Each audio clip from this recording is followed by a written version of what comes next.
Did you know that the prophetic dream that Nebuchadnezzar had in Daniel chapter 2 could have potential implications for us today? The dream featured a huge statue of a man whose splendor was excellent and its form was awesome. And the head of the statue was of gold, its chest and arms of silver, its belly and thighs of bronze, its legs of iron, and its feet partly of iron and partly of clay. Each section represented a kingdom, and the head of gold was one of those kingdoms, of Babylon, ruled by Nebuchadnezzar himself. The second section, the chest and arms of silver, was to be a second inferior kingdom, which we are told in Daniel 5 was the Medo-Persian Empire. The third kingdom, the belly and thighs of bronze, was Greece, ruled by Alexander the Great. And the fourth kingdom, the legs of iron, was undoubtedly Rome. The fifth kingdom, however, is the feet of iron and clay, and that is the kingdom that will be smashed by the rock, bringing down all the other kingdoms before it. Daniel 2:34.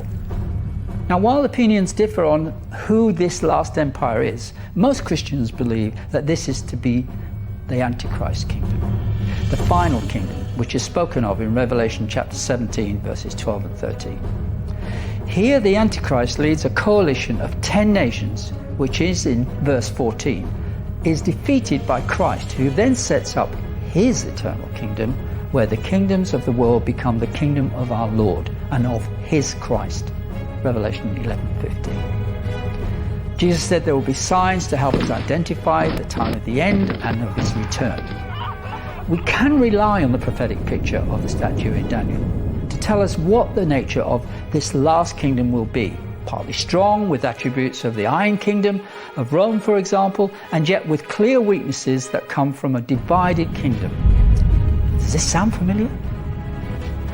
Our hope is secure though, as the book of Daniel in chapter 2 verse 44 finishes this particular prophecy with these words. And in the days of these kings, the God of heaven will set up a kingdom which shall never be destroyed, and the kingdom shall not be left to another people. It shall break in pieces and consume all these kingdoms, and it shall stand forever.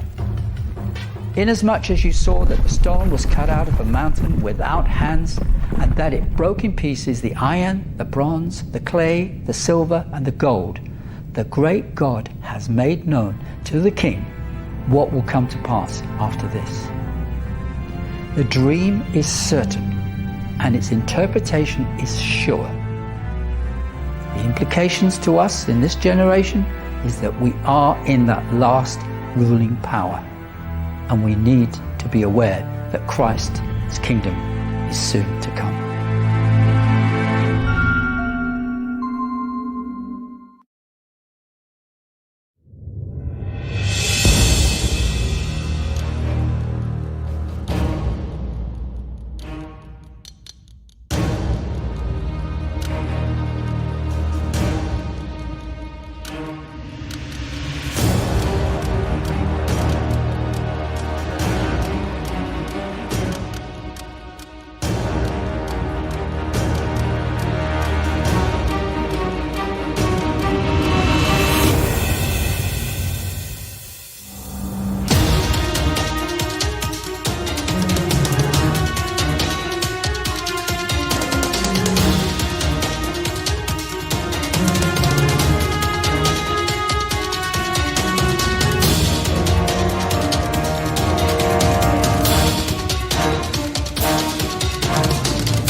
Imagine a world in total turmoil where you would not be allowed to purchase the basic necessities like food, water, and gas. A world that strips you of all of your rights and freedoms unless you agree to possess a certain fateful mark in your forehead or your hand.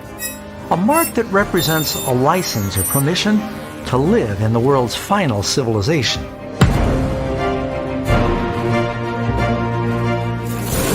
You have probably heard about the infamous mark of the beast and the ominous number 666.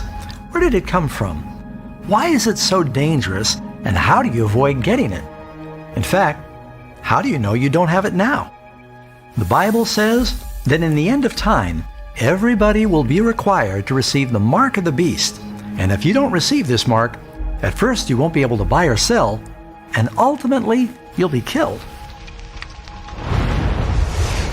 He causes all to receive a mark on their right hand or on their foreheads, and that no one may buy or sell except the one who has the mark or the name of the beast or the number of his name. In fact, verse 15 says those who don't worship the image of the beast should be killed. The Bible is clear. Death would be preferable to the curses that fall on the one that receives the mark of the beast. But how can you avoid receiving this mark if you don't even know what it is? There are a lot of misconceptions about what the mark of the beast is. Some, for example, believe the mark of the beast is a barcode or a tattoo that is branded on the forehead or the hand. Others believe that the mark is some form of computerized ID chip that's inserted under the skin. And then there's still others that think that everybody is going to be told to line up and receive their 666 credit card.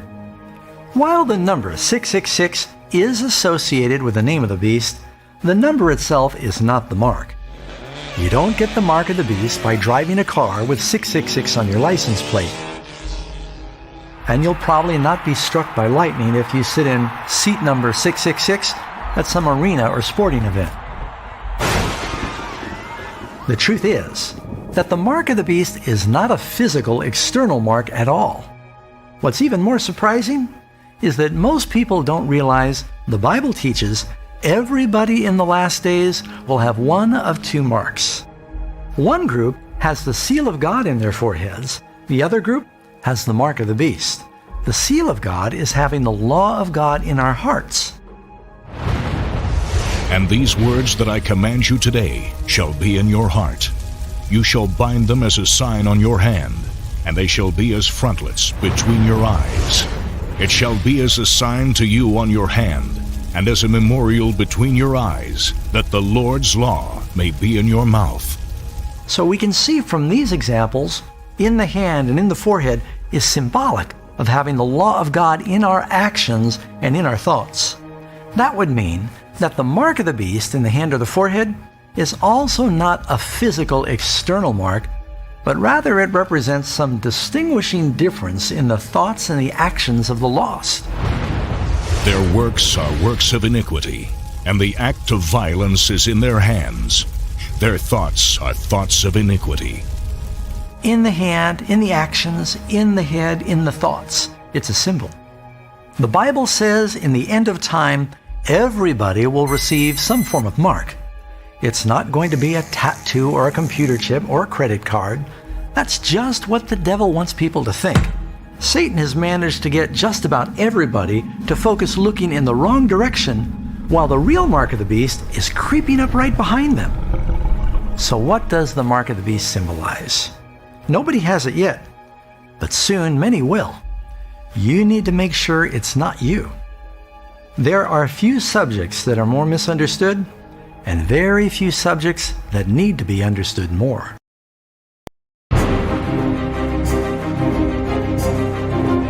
Every kingdom, empire, and monarch that rises ultimately falls, all except for one. This one eternal kingdom has an everlasting God that has revealed himself through a special seal that he's given to the world. But before this eternal kingdom comes, his followers will be stripped of all of their rights, forbidden to buy and sell, and eventually face execution, unless they receive another seal, a mark that gives homage to a different God, the beast of Revelation. From our prior video, we learned that in the last days, there will be two significant seals or signs, and that every person will ultimately receive one of these two opposite marks. We also know that both of these marks are hidden. They represent our actions, our thoughts, and our worship. we need to uncover what they really are, because one is a mark of loyalty to God, and the other is a mark of loyalty to the beast. But before we can discover what the mark of the beast is, we must first understand what is the seal of God. Typically, a seal has the name identifying the authority, the title of that authority, and the territory the authority governs. For example, when Jesus was put in the tomb, the government seal was placed on the stone door at the entrance. It no doubt read, Pontius Pilate, Governor, Judea. So does God have a seal? And if so, what is it? Seal the law among my disciples. So we can clearly see the sign or seal is connected with the law of God. So where do we find the seal in the law? It's in the 10 Commandments, hidden in plain sight within the 4th commandment. Remember the Sabbath day, to keep it holy. 6 days you shall labor and do all your work, but the 7th day is the Sabbath of the Lord your God. In it you shall do no work, for in 6 days the Lord made the heavens and the earth, the sea, and all that is in them, and rested the 7th day. Therefore the Lord blessed the Sabbath day and hallowed it. Right here within the law of God, in the longest of the 10 Commandments, in the middle of His law, we find God's seal. The name of the authority, the Lord, the title of the authority, Creator, and His territory, the heavens and the earth. The Scriptures also say the Sabbath is a sign. Moreover, I also gave them my Sabbaths to be a sign between them and me, that they might know that I am the Lord who sanctifies them. This is the seal of God, friends, to remember and to keep the Sabbath day holy, and to have the law of God written in our hearts. That's the seal. And wouldn't it make complete sense that the beast of Revelation would create a counterfeit seal to compete with God's true seal? With this in mind, we're now better prepared to understand what the mark of the beast really is. Please join me in my next video as we unveil who is the beast of Revelation 13 and what is his mark. Or visit 666truth.org.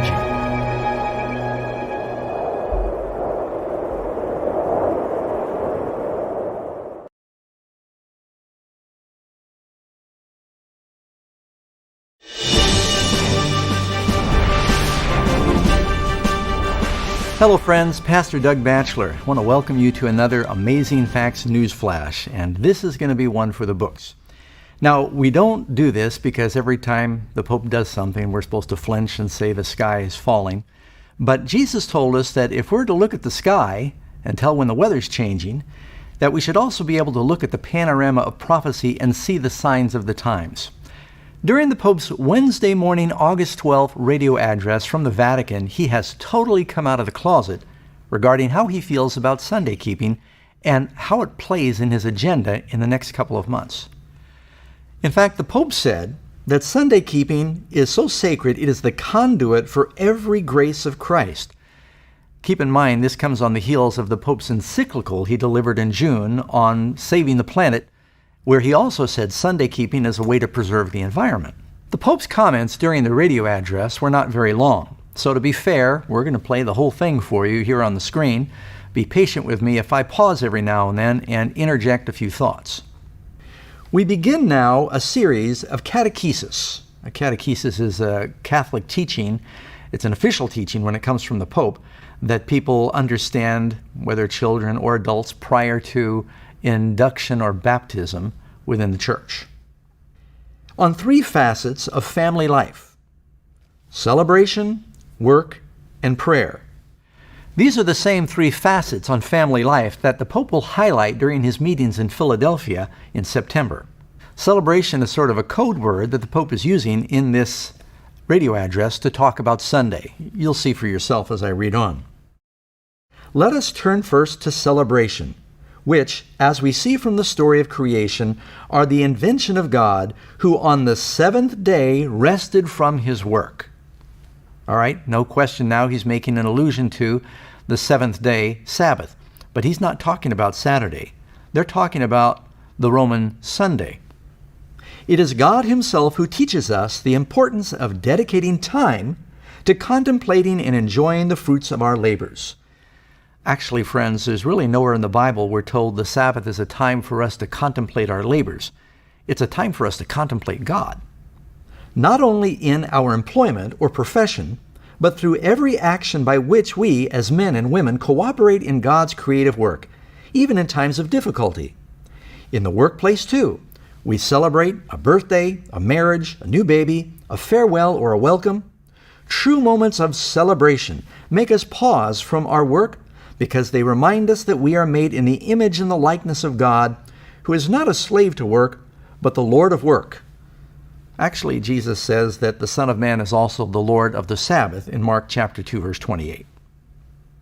So we must never be slaves to work, but rather its master. Yet we know that millions of men and women, even children, are slaves to work. This is true. The obsession with economic profit and technical efficiency puts the human rhythms of life at risk. I would agree with that as well. People get so busy with life and work that we forget about the purpose of life. This is really what makes the Pope's comments so insidious. He says a lot of good, true things. Moments of rest, especially on Sunday, are sacred. Now, I've underlined that. He says, the time Sunday is sacred. That's called Sunday sacredness. Because in them we find God. It's in the sacred moments of Sunday we find God. According to my Bible, it says that Saturday is the holy time. It's the time that God has set aside as sacred. I'm reading on. The Sunday Eucharist brings to our celebrations every grace of Jesus Christ. Now notice there, he's making a very clear connection between the word celebration and Sunday. There's no question about what this celebration emphasis is talking about when he comes to Philadelphia. And this is, when the Pope gives a catechesis, this is an official teaching of the Church. His presence, his love, and his sacrifice, his forming us into a community, and his way of being with us, this is all coming to us through the conduit of the celebration of Sunday sacredness. That's what he's saying. Everything is transfigured by his grace. Work, family, the joys and trials of each day, even our sufferings and death. And then Pope Francis concludes with a prayer. May we always recognize the family as the privileged place to understand, guide, and sustain the gifts which arise from our celebrations, especially the Sunday Eucharist. This is a very clear call to remember Sunday as sacred. And I also think it's interesting that 3 times he sets it up at the beginning, talks about the seventh-day Sabbath, and then he concludes by 3 times talking about Sunday, Sunday, Sunday. It almost is a mere opposite of what happens there in Genesis chapter 2, where God talks about the Sabbath, and he says 3 times, the seventh day, the seventh day, the seventh day. Well, there you have it, friends. The Pope now has announced, he's making it very clear that these 3 components are going to be a big part of his agenda when he meets regarding the family in Philadelphia this September. Talking about celebration, work is related to the Sabbath, and prayer is related to the Sabbath. He'll probably tie all these things together. But this is going to be a platform for pushing Sunday sacredness. We knew these things were going to happen. Now, just in case you think I'm overstating this, Vatican Radio also commented on the Pope's catechesis, and I want to read their comments. Pope Francis concluded his reflection with a focus on the need to recover attunements to the rhythms of life, which are found most especially in the sense of the sacred, that at once draws to and flows from Sunday, the day of rest. The Bible doesn't say Sunday is the holy day, the day of rest. It says it's the Sabbath day, the seventh day, commonly known as Saturday. This is monumental for Sabbath-keeping Christians and Jews who have always believed the day is coming when a confederation of religious powers will enforce Sunday keeping. This is a very prominent step in that direction. In fact, friends, if I was going to write this myself as a Hollywood script, I couldn't write it better than it's playing out in reality right now. They go on to say, moments of rest, especially on Sunday, are sacred because in them we find God. So I ask you, friends, if you're the leader of the Catholic Church and you're trying to build an international confederacy of Christians, and many of them are in secular countries, and present arguments that everybody could accept for Sunday keeping, what better arguments could you present than family unity, the environmental arguments, the financial arguments. It's a masterpiece. So at this stage, if there was some international catastrophe, if there's some war that develops between radical Islam and Christianity, if there's an economic meltdown, or if there's some natural disaster, to whom do you think the world is going to turn for spiritual leadership? And who is going to be willing at this point to step into the spotlight as that leader? You only get 2 guesses.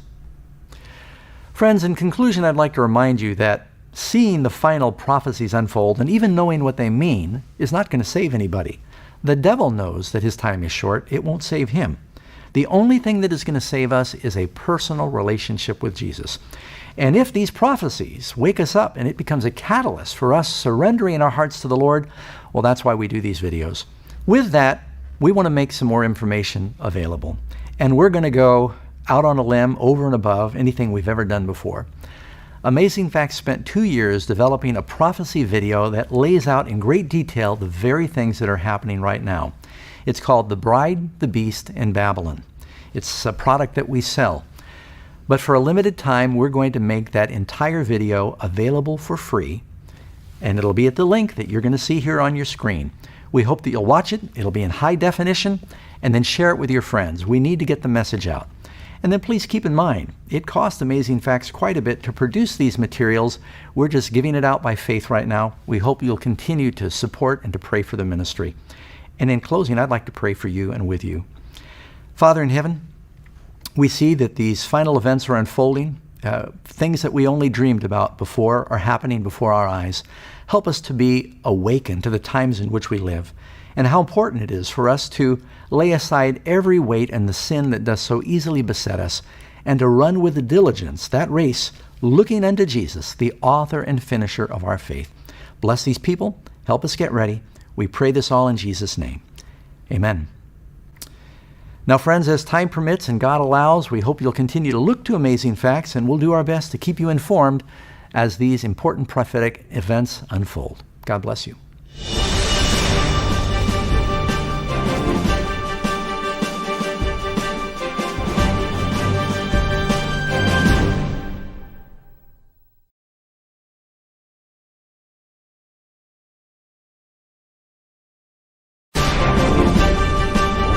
Hello friends, this is Pastor Doug Batchelor, and I want to welcome you to a special edition of the Amazing Facts News Flash.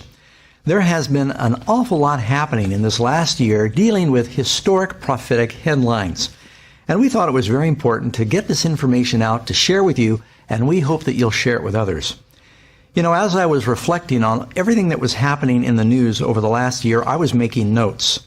And in considering and reviewing the notes, it is astonishing to me how busy Pope Francis has been in trying to build a confederacy of world religions and world leaders that really are setting the stage for the final events of prophecy.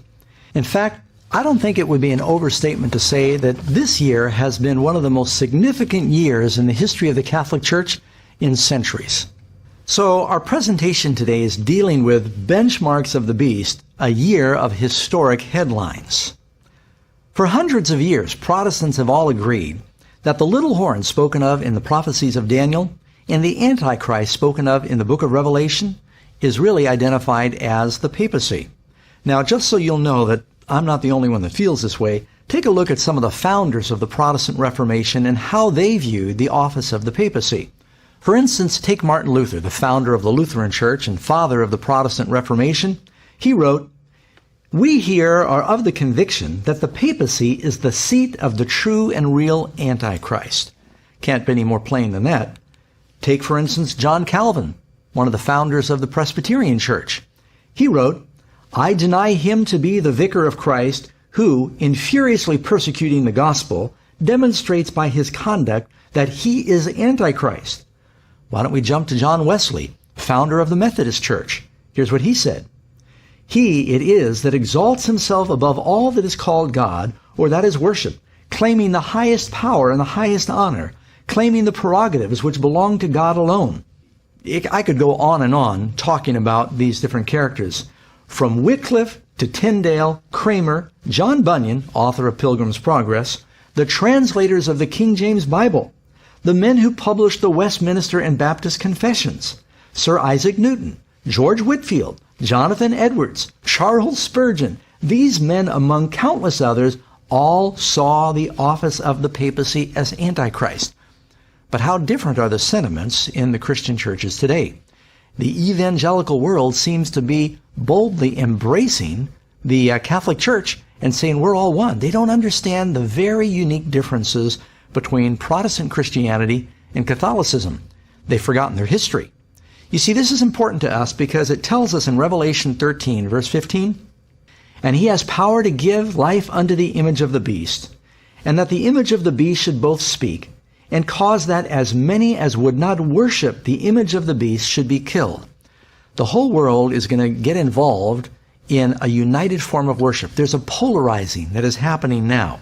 It goes on to say in Revelation chapter 13, verse 16, "And he causes all, both small and great, rich and poor, free and bond, to receive a mark in their right hand or in their forehead, that no man might buy or sell, save he that has the mark, or the name of the beast, or the number of his name." Now, please remember, friends, that it's talking about something economic as well, because it's going to control buying and selling. Many people have forgotten many of the vast differences between the Protestant Christians, biblical Christianity, and what the Catholic Church teaches. For instance, the Bible teaches very clearly we're not to pray to idols, we're not to pray to statues, and the Catholic Church endorses that. Mary is not a god that should be prayed to. Nowhere are we told to pray to the saints, or that the saints are floating around up there for us to communicate with. The idea that we must confess our sins to a priest, or the idea of calling a priest father, are all forbidden in the New Testament. Now, there are many dear Christians in the Catholic Church, and there will be millions of Catholics in heaven. I want to make that clear. And I expect to see Mother Teresa in the kingdom of God. So we're not talking about Catholic individuals. We're talking about an institution that Bible prophecies foretold would radically drift from the foundation of God's Word, and that this institution would be instrumental in the last days and compelling the world to worship in a way that the Bible forbids. And true Christians are going to have to choose whether to follow the beast or whether to follow Christ in the Bible. That's why this presentation is very important. Well, with that in mind, let's review some of the things that happened with the Catholic Church and Pope Francis in 2014 and see if you don't get excited realizing we're living near the end of time. I think we all remember how stunned we were when we heard this personal video message delivered with such heartfelt emotion and appeal from Pope Francis to a Kenneth Copeland Evangelical Leadership Conference. And the prelude to that message was where his friend, the Anglican Bishop Tony Palmer, said 3 times in his presentation that the Protestant Reformation was over. Matter of fact, he said, maybe we're all Catholics now. And then there was such an exuberant response from that room filled with charismatic Christians that were praying and speaking in tongues, blessing the Pope. But he was appealing for Protestants to unite, quoting John 17, with the Catholic Church. There was no misunderstanding what this was all about. Our next historic headline came March 13, when Pope Francis was invited to address a joint session of Congress.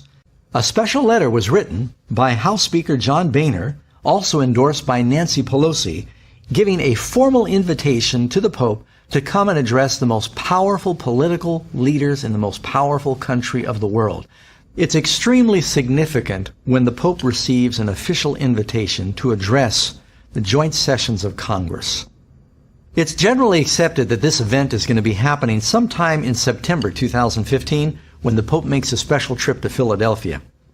Another historic headline took place March 27, when the President of the United States, Barack Obama, went to visit Pope Francis at the Vatican. And they spoke together privately for an hour. During that time, the Pope gave the President a medallion symbolizing the need of peace and solidarity between the two hemispheres. And the President gave the Pope a seed box where the wood of the box was made from the first Catholic cathedral in North America. This reminds me of those scriptures that say that the U.S. is going to be that second beast that will make an image to the first beast that had the deadly wound that was healed.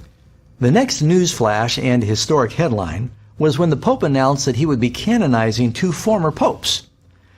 It said in the newspaper copy, In a brilliant PR move, Pope Francis made history again during this event in Vatican City, elevating to sainthood Pope John the 23rd and Pope John Paul II, two of his most famous papal predecessors. Many Catholic analysts believe that this was done partly to unify the world's 1 billion Roman Catholics that have been somewhat fragmented. Following the service, Pope Francis gently embraced the former Pope Benedict XVI, who also attended the occasion. Two living popes there honoring two dead ones. Even more importantly, this act is seen as an effort to greatly elevate the status of Pope Francis, who evidently has enough power to declare the other popes saints. What does it mean when a living pope has enough clout and authority to declare dead popes saints that can be prayed to? This event was seen as something that would greatly exalt and elevate the status and power of Pope Francis. This epic spectacle that was attended by thousands of bishops and priests was beamed by satellite all around the world. You know, friends, the Bible is very clear. We don't need to pray to dead popes in order to get God's attention. We can go directly through Jesus. Paul said in 1 Timothy chapter 2, verse 5, "For there is one God and one mediator between God and men, the man Christ Jesus." But wait, friends, there's more. Now for another important headline. May 9th. The Pope advises the United Nations on economics, calling for legitimate redistribution of wealth to the poor. Here you have the Pope. He's a church leader, and he is meeting at the Vatican with the leader of the United Nations, giving the United Nations economic mandates. Oh, friendly advice, I should say. It says here, Vatican City, AP, Pope Francis called Friday for governments to redistribute wealth to the poor in a new spirit of generosity, to help curb the economy of exclusion that's taking hold today. Regarding the global economical and political organization, there is still a lot to do. An important part of humanity continues being excluded from the benefits of progress and, in fact, set aside as second-class human beings. The future Sustainable Development Goals should be formulated and executed with magnanimity and courage for them to reach and have an impact on the structural causes of poverty and hunger. Francis made the appeal during a speech to UN Secretary-General Ban Ki-moon and the heads of major UN agencies who are meeting in Rome this week. Latin America's first pope has frequently lashed out at the injustice of capitalism on the global economic systems that exclude so much of humanity. On Friday, Francis called for the United Nations to promote a worldwide ethical mobilization of solidarity with the poor in a new spirit of generosity. All of this may seem to be just very innocuous and fine, but what gets my attention is look at the power of the Pope, that the leaders of the United Nations are in the Vatican and the Pope is talking about economic policy. Doesn't Revelation tell us that the time is coming when this beast power is going to declare who can buy and sell? It's all leading in that direction, friends. Another headline. On May 25, Pope Francis made his first visit to the Holy Land, and he called for peace. Il principe della pace. Desidero rivolgere un invito a lei, signor Presidente Mahmoud Abbas, e al signor Presidente Shimon Peres, ad elevare insieme con me un'intensa preghiera, invocando da Dio il dono della pace. Offro la mia casa in Vaticano per ospitare questo incontro di preghiera. This was the first time Pope Francis made a visit to the most important holy sites for Jews, Muslims, Protestants, and Catholics. This represents a very significant photo op for the leader of the Catholic Church, showing that here he is, hugging and embracing Jews and Muslims and Protestants all on this holy site. You know, this reminds me of that verse in 2 Thessalonians 2, verse 3 and 4. And the man of sin is revealed, the son of perdition, who opposes and exalts himself above all that is called God or is worshipped, so that he as God sits in the temple of God, showing himself that he is God. You know, friends, it wasn't a mistake speaking to the general evangelical Christians that are waiting for the temple to be rebuilt and that are campaigning for the freedom of Israel, that the Pope would go to that location to show that he can pull together the world's religions. Reminds me of that passage there in Thessalonians that talks about he sits in the temple of God showing himself that he is God in the context of a religious leader. I don't think any of us can miss that the Pope is framing himself as the spiritual leader for the religions of the world. You can see this is a picture that really says it all, friends. Here you have the Pope standing by the Wailing Wall, this holy site, and he's flanked by Muslims, Orthodox, and regular Jews. Let's not misunderstand the significance of what happens when the Pope comes to the convergent point of the religions of the world, the Middle East, and he embraces the Muslims and the Jews and the Christians and places himself in the middle of it all. Our next historic headline took place June 1st, when the Pope attended a charismatic convocation for the first time. It says it right here in the copy. Pope Francis speaks to almost 53,000 charismatics gathered in the Olympic Stadium in Rome for the 37th National Convention for the Renewal of the Spirit Conference. As the Pope knelt there, right on the ground, they all prayed over the Pope in tongues, reminding us of that other video we saw when Kenneth Copeland in the leadership conference, they all prayed in tongues over the Pope. Almost seems like the Pope now that the Catholic Church is endorsing this doctrine of speaking in tongues. In fact, it said here in the newspaper report that during the event, the Pope acknowledged he had once been uncomfortable with the charismatic movement, but he said he is evidently feeling much better now. In fact, the Vatican declared this is the first time in history in which a Pope has visited an international charismatic renewal convocation. And we have another historic headline. Joel Osteen observed Francis in action when the Pope met with those 53,000 charismatic Roman Catholics during the worship service at Rome's Olympic Stadium. Friends, this I thought was something. When Joel Osteen said Friday, it was a great honor to represent the pastors of America in meeting with the pontiff, who he described as a warm and personable person full of joy. And he represents a church, one of the largest Protestant churches in North America, but he doesn't represent me, and he doesn't represent a lot of other Protestant pastors in North America. What do you make of it? I think the Pope is fantastic.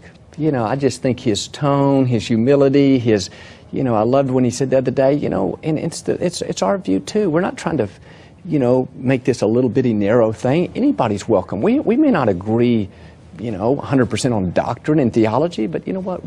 The church, Catholic Church, our church, it's open for everybody. So I like his tone. I think those are some fascinating comments from Pastor Osteen, who's such a widely respected figure in North America. Pope Francis invited these Protestant leaders to the Vatican, including members of the Latter-day Saints, to discuss the question, can we find common ground in order to advance the life and ministry of Jesus so people can experience the joy of the Christian faith? All sounds so beautiful, friends, but it's all leading towards a dangerous kind of unity. The next historic headline took place on June 8th, when the Pope inserts himself in the Middle East peace process.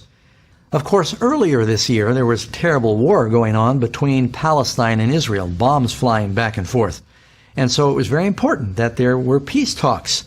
And during the Pope's first visit to the Middle East, that's when he talked to the president of Palestine and the president of Israel, Shimon Peres. He invited them to the Vatican, where he said, come to our headquarters.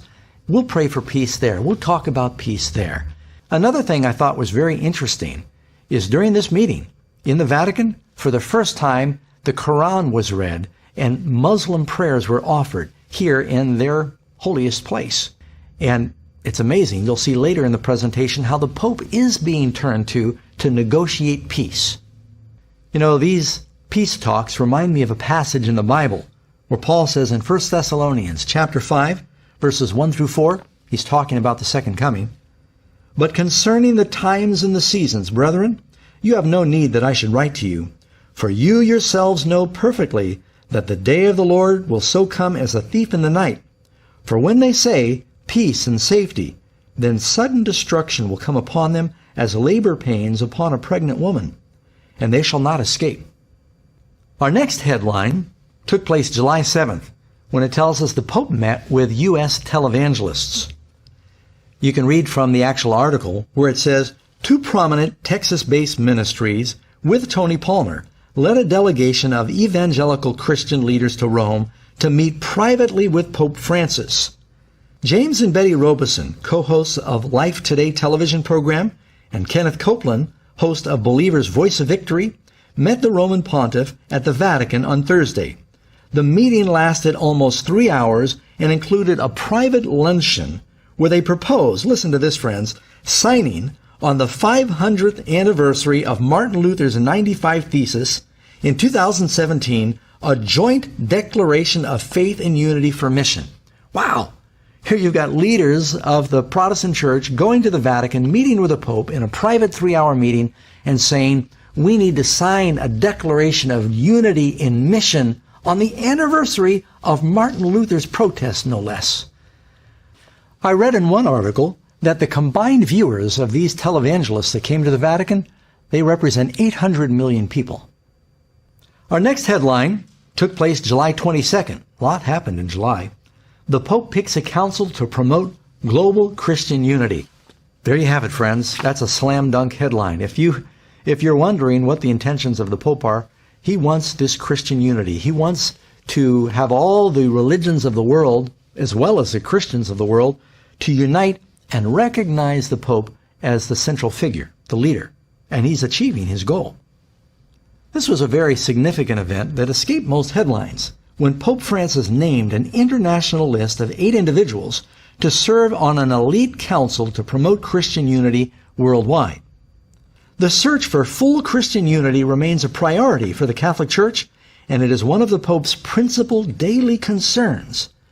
That was the message that Pope Francis shared on Thursday with members of the Pontifical Council of Promoting Christian Unity, who are taking part in a plenary session in the Vatican this week. That document marked the start of a new era in the Catholic Church's relations with Christians of all different denominations. Some of you remember those passages in the Bible that talk about the healing of the wound? Notice the wording of this statement.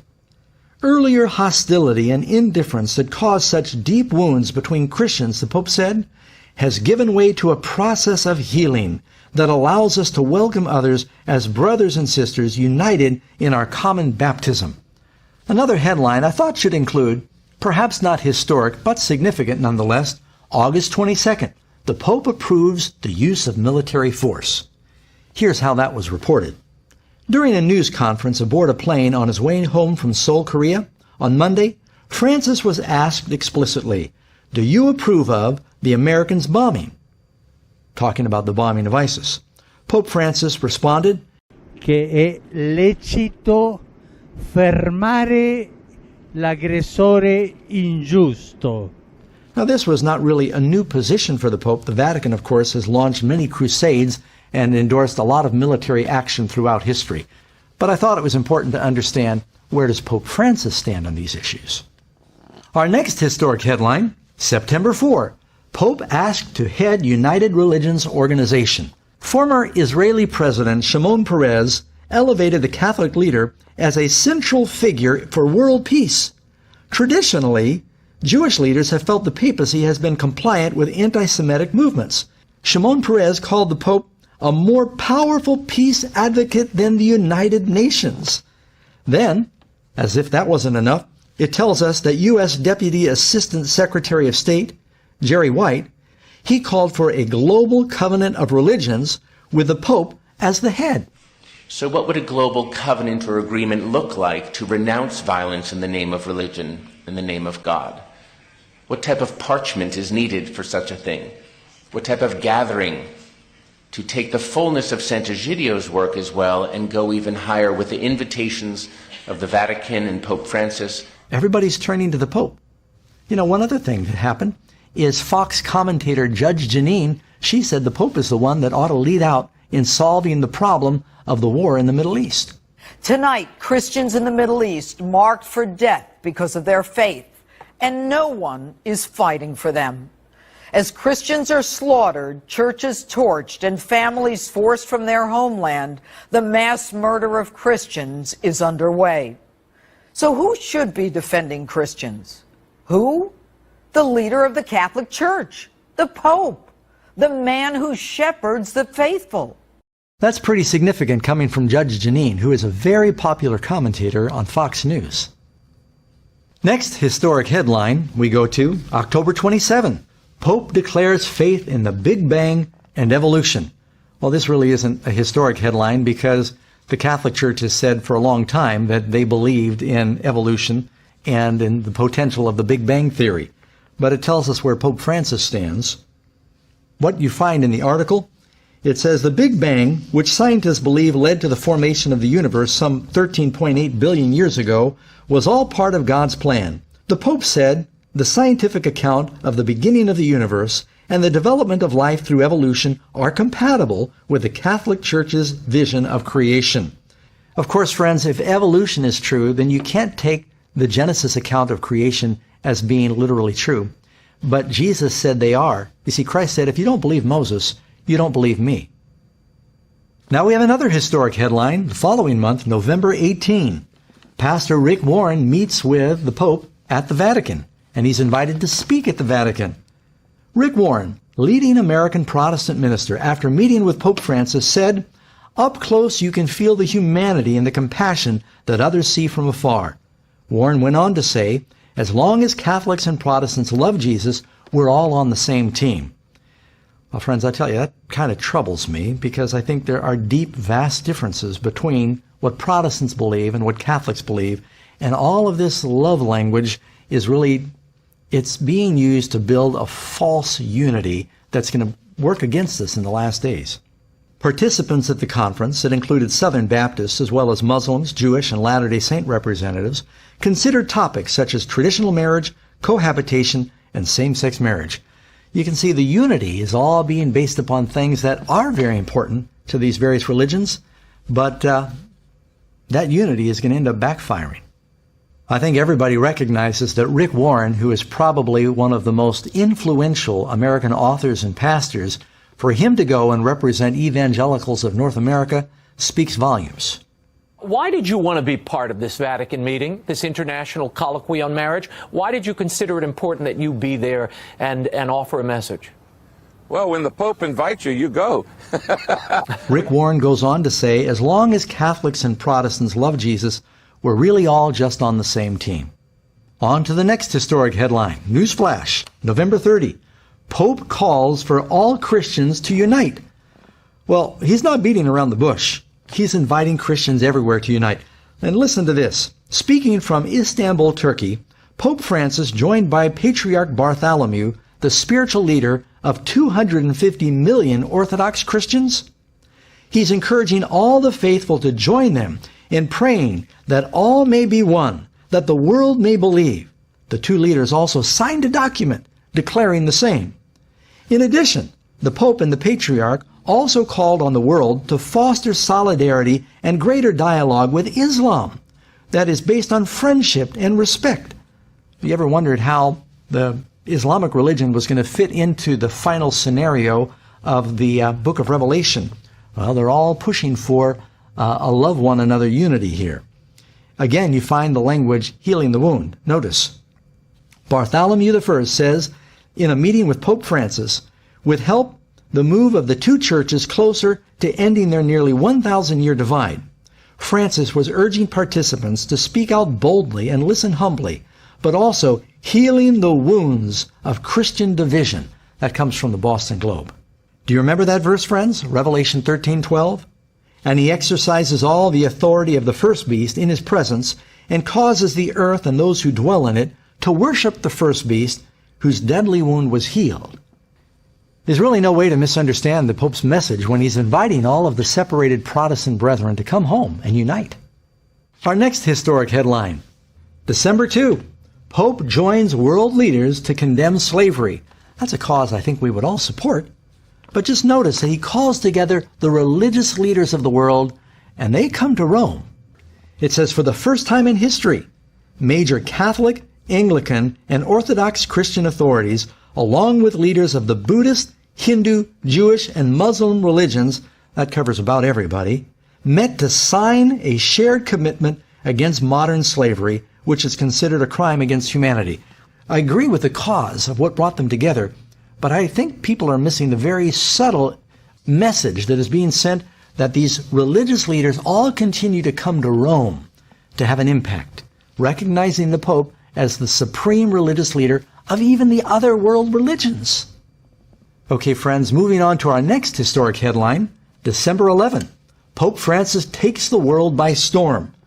This comes from a report released by the Pew Research Center, and it shows that the Pope has broad support across much of the world. 60% of the 43 nations polled have a positive view of the pontiff. And Americans in particular have shown their fondness for Pope Francis, often extolling his simplistic style. According to the same Pew Research study, 78% of Americans view the Pope favorably. The president would love ratings like that. Friends, do you realize that means that Pope Francis has the highest ratings of any politician or religious leader in the world? Next headline, December 15. Pope leads the most progressive year for the Catholic Church. This is actually from an article written by Paul Moses, professor, Brooklyn College in New York. It reads that Pope Francis has initiated a revolution in the Catholic Church in 2014, a revolution of common sense rather than ideology or doctrine. Our next historic headline, December 16. The U.S. asks the Vatican to help close Guantanamo Bay, according to Russia Today. We might have thought that that was just a scandalous conspiracy headline until you read what happens in the next headline the next day. December 17.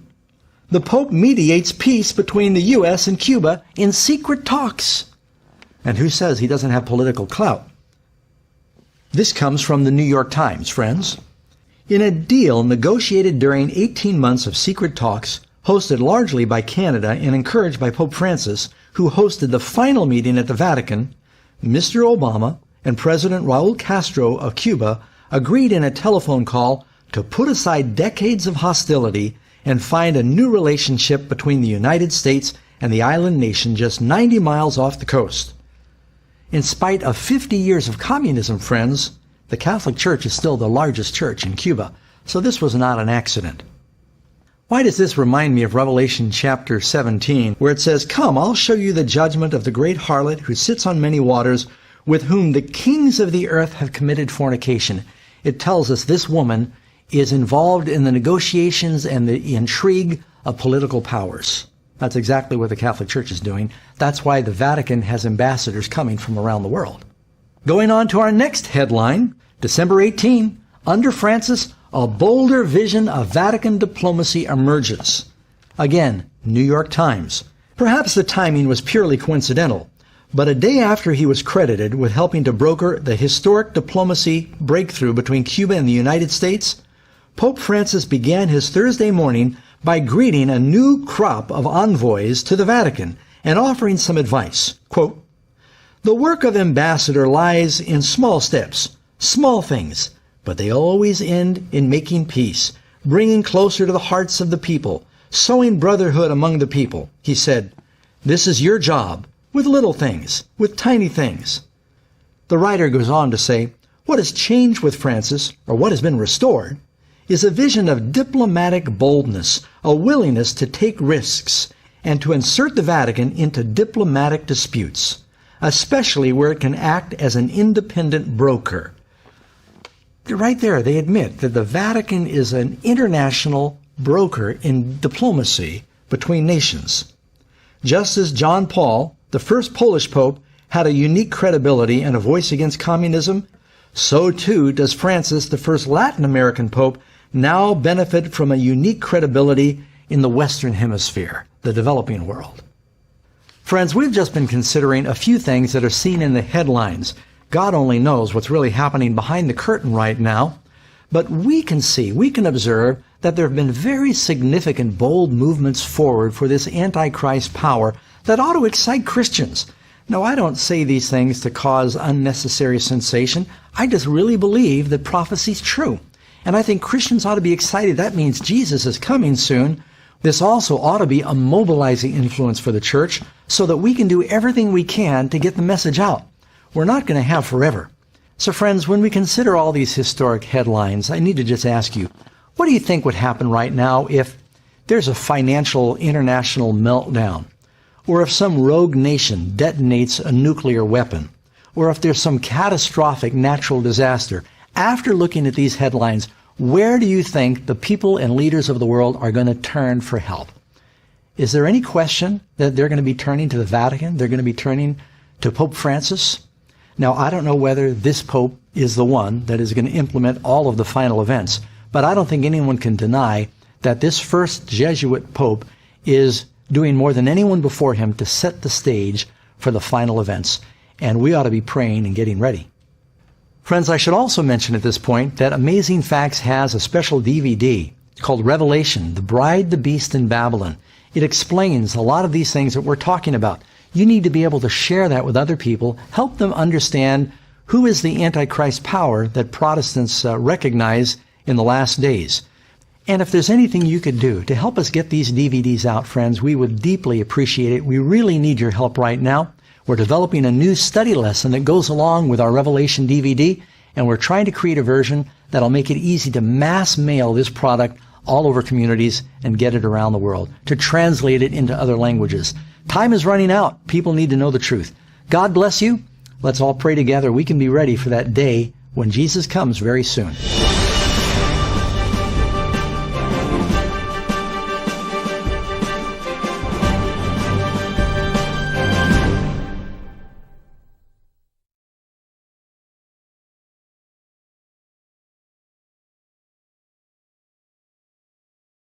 Hello friends, Pastor Doug Batchelor here with Amazing Facts. From time to time people have asked why we haven't done a prophecy news update. Usually it's because I haven't had any significant prophecy news. Well, I think today's an exception. This morning the Pope gave a special address. Matter of fact, I'll show you a little video that comes from St. Peter's Square. In his catechesis, the Pope reflected on the commandment to keep holy the Lord's Day and spoke of the meaning of rest. Now, in the Pope's discourse, this is a new series he began June 13 this year on the Ten Commandments, doing what they call a catechesis. It's the Pope's teachings, a special series.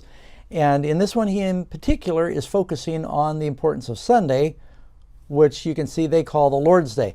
I'm not going to play it all. Of course, it's in Italian, and there are subtitles. You can see the video for yourself online.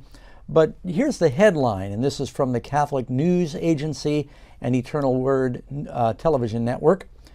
It says, the commandment to rest on Sundays is an invitation to be centered on Christ. Wait a second. Where is a commandment to rest on Sunday? It says the commandment to rest on Sunday.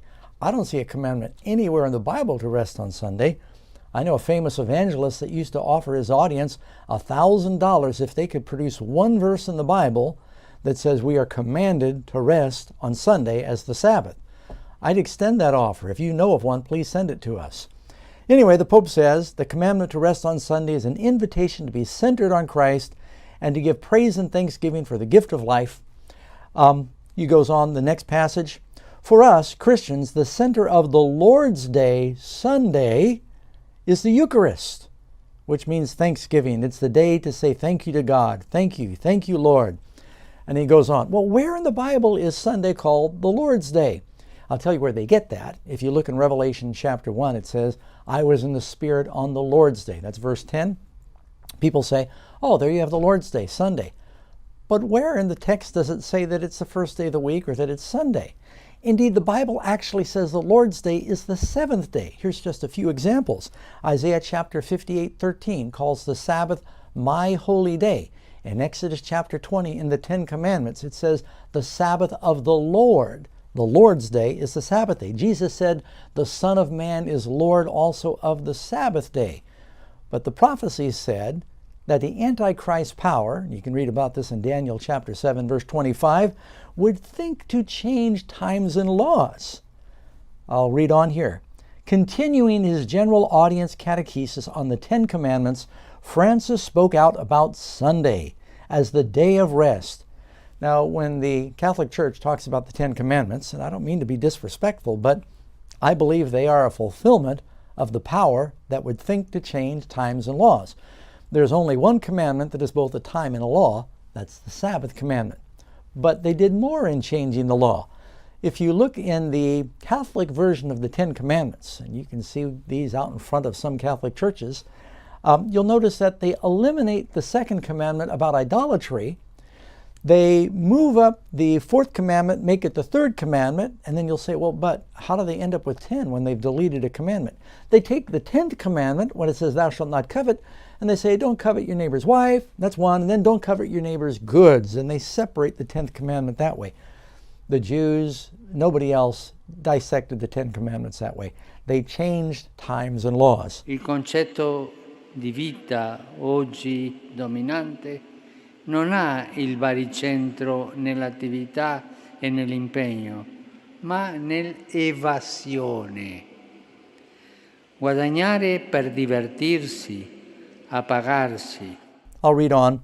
He, continuing his teaching on Sunday, he said, man has never rested as much today, yet man has never experienced as much emptiness as today.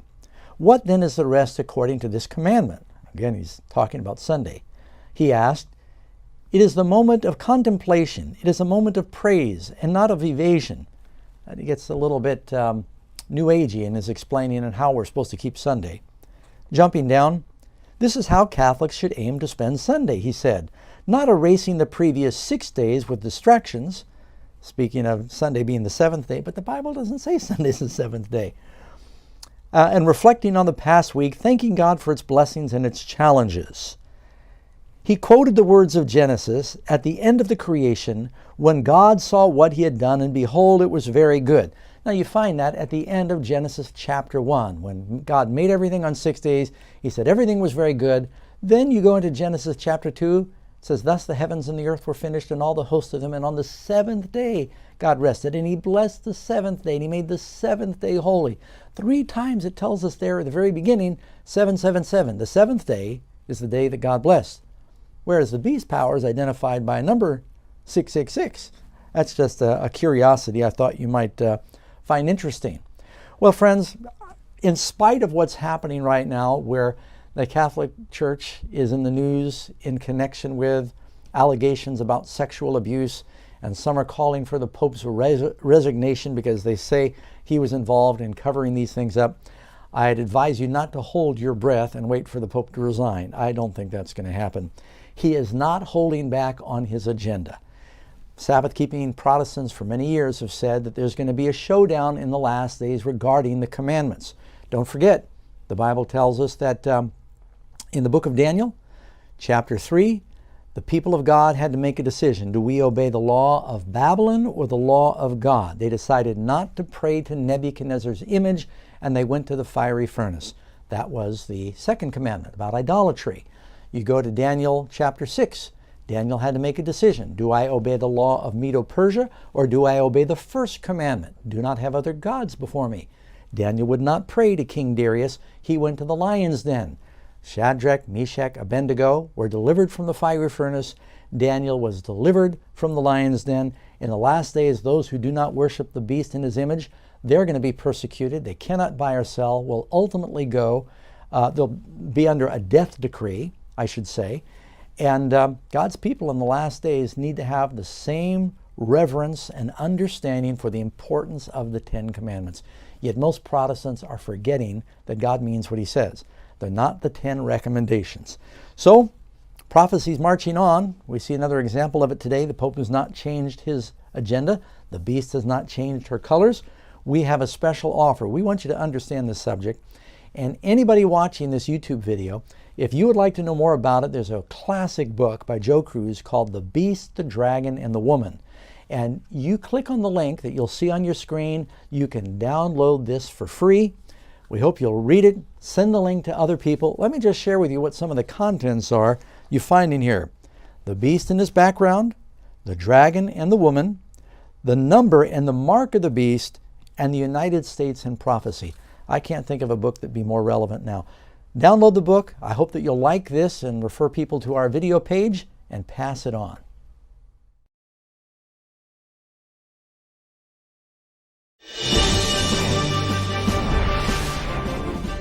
Hello friends, Pastor Doug Batchelor here. It's been a little while since we've done a prophecy news update, but some things happened this week that we think should really capture the attention of most people, especially Protestants. I don't know if you're aware, of what the Pope did on Thursday, September 12, but he had a special video where he is now setting up a date to establish a global pact with the leaders of the world to re-educate the young people of the world.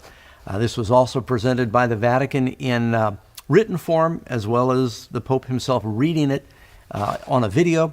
And the date is May 14, 2020, and he's calling for the leaders of the world to come. Well, let's just play this video. You'll have it here on your screen.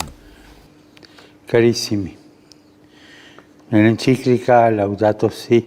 Oh, got to stop it already. First thing he does when he presents this video is he references his encyclical that was Laudato Si from 2015. And this was the Pope's encyclical on the environment. And in this, please don't miss, he starts this whole video by referencing his famous encyclical on the environment, which says, on paragraph 237, on Sunday, our participation in the Eucharist has a special importance. Sunday, like the Jewish Sabbath, is meant to be a day which heals our relationships with God, with ourselves, with others, and with the world. Now, of course, this whole encyclical on the environment is talking about what we can do to save the world, the environment, and help prevent or reverse global warming. And he actually is implying that by keeping the Sabbath, and even says going to church on Sunday, we'd let the environment rest. I'll read on here. It says, Sunday is the day of the resurrection, the first day of the new creation, whose first fruits are the Lord's risen humanity and the pledge of the final transfiguration of all created reality. It also proclaims man's eternal rest, the law of weekly rest forbade work on the seventh day. He agrees it's the seventh day. And so that your ox and your donkey may have rest, and the son of your maidservant and the stranger might be refreshed. Rest opens our eyes to the larger picture and gives us renewed sensitivity to the rights of others. So he's basically saying that, by resting and resting people, animals, the environment, it's going to help contribute towards this saving of the environment. So don't miss the point that he begins his comments by referencing his encyclical dealing with the environment. A collaborare per custodire la nostra casa comune. Calling everyone to care for our common home, casa comune. That means common house, meaning the world. We have to work to save the world. Per capire quanto è urgente. Urgente means urgency. This is urgent. It's an emergency. Sia la sfida che abbiamo davanti, dobbiamo puntare sulla educazione, che apre la mente e i cuori ad una comprensione più larga e più profonda della realtà. Serve un patto educativo globale. We need a global compact on education. The world needs to be re-educated, and we need the leaders of the world to come together and sign this compact. And a compact, of course, is a firm contract, promise, treaty, or an agreement. So he's calling on everybody to come together. I wonder who's going to write that out. I say facetiously, it'll probably be produced by the Vatican, and have everyone agree that we need to re-educate the world on what we need to do to save the environment. Che ci educhi alla solidarietà universale, a un nuovo umanesimo. Per questo ho promosso un evento mondiale. So he says we're going to promote this global event that is going to create a new universal solidarity. Now that solidarity means a new unity, and that's been his mantra through his papacy, and a new humanism he talks about. You wonder, what does a new humanism mean? Usually churches are reluctant to talk about humanistic point of view because Christians do not have the humanistic point of view. We've got the Christian worldview. Che si terrà il 14 maggio del 2020. So he's giving the date. It's going to happen on the 14th of May, 2020. He's inviting everyone to Rome. It's still not clear if it's actually going to be in the Vatican. The Vatican may not be big enough to house the gathering. I think they're waiting to see how many and which world leaders will respond to this invitation to agree to a new education. In un momento di estrema frammentazione, di estrema contrapposizione, c'è bisogno di unire gli sforzi, di far nascere un'alleanza educativa per formare persone mature capaci di vivere nella società e per la società. So he's saying we're living in a time of great fragmentation, of great division. We need to get mature people. So he's saying those that come, they're the mature ones that are going to agree. This is the only way we're going to really save the world. Come together. Ogni cambiamento però ha bisogno di un cammino educativo. Noi non possiamo fare un cambiamento senza educare a quel cambiamento. No, I can't disagree with what he's saying here, that if you want change, you need to educate for that change. It shouldn't surprise us that the Pope, who is a Jesuit, is talking about the importance to educate for change. This is a primary tenet of the Jesuits, is education, and they operate educational institutions all over the world. They know how important it is to train and form and I almost used the word brainwash people about how to think. Un proverbio africano recita che per educare un bambino serve un intero villaggio, ma dobbiamo costruirlo, questo villaggio. And then he quotes from a familiar proverb that it takes a village to raise a child. That was used by Hillary Clinton both prior and during her campaign. And it sounds beautiful because the word village is not like city, it's not like nation or country or some political power. It's kind of homey. So he's saying that we need to, the world, we need to look upon the world as a village. We need to come together as the village leaders and train the children of the village. And of course, he's talking about programming the children of the world is what this is dealing with. Tutti insieme, per educare I bambini, per educare il futuro. E dobbiamo bonificare il terreno delle discriminazioni, come ho sostenuto nel documento che ho recentemente sottoscritto col grande imam di Al-Azhar ad Abu Dhabi. All right, now, I don't know if you caught this, but this is the only individual that he cites in the whole video. Surprisingly, it's the Grand Imam of Abu Dhabi, Al-Azhar. And the Pope earlier this year in February made an unprecedented trip, first time any Pope has been to Saudi Arabia. Keep in mind, Saudi Arabia is the birthplace of Muhammad and the stronghold of Islam. I've been there several times. It's got the biggest mosque in the world. I've been there, and we did some taping there. It is an amazing thing. When we were there, meeting with Christians, it was extremely controlled. You couldn't meet right in the city. They put the Christians in this like compound enclaves outside of the city. And to let the Pope come in just really shocked me that they would do that, because there may even be more expatriate people from outside of Abu Dhabi that work in Abu Dhabi, and many of them Filipinos or Catholic. And there's about 1 million Catholics in this Islamic country. And tens of thousands of them came out when the Pope went, and he met with the Grand Imam, and they embraced each other, and he embraced the king, and was warmly welcomed. They rolled out the red carpet, and you're wondering what's going on here. Now, I've said before in other videos, don't miss the point that you've got the king of the north and the king of the south. Two of the principal religions in the world are Christianity, 2.2 billion people, and then you've got Islam with 1.7 billion people. And he said it's so important for us to first establish that we've got a joint document between these two religions and world powers so there can be peace and harmony. So that's the reason I think he's mentioning that. That document is talking about respecting the freedoms of different religions. Another reason Saudi Arabia might be very relevant now in the scheme of prophecy is, a few 2 days ago, it appears Iran has bombed these oil fields in Saudi Arabia that has the potential to really accelerate the tensions in the Middle East right now. And that's why the Pope, I think, is mentioning this. Dobbiamo fare in modo che questo villaggio faccia crescere in tutti la consapevolezza di ciò che unisce le persone e tutte le componenti della persona, lo studio e la vita, le generazioni, i docenti e gli studenti, la famiglia e la società civile, con le sue espressioni politiche, produttive, imprenditoriali e solidali. So he's calling together religious leaders from all different aspects of life. He talks about everything from the economy, yet to mention that, education, sports leaders, just every stripe and type of society to come together. They must be leaders in these departments. They may apply, but they must be accepted by the Vatican to come.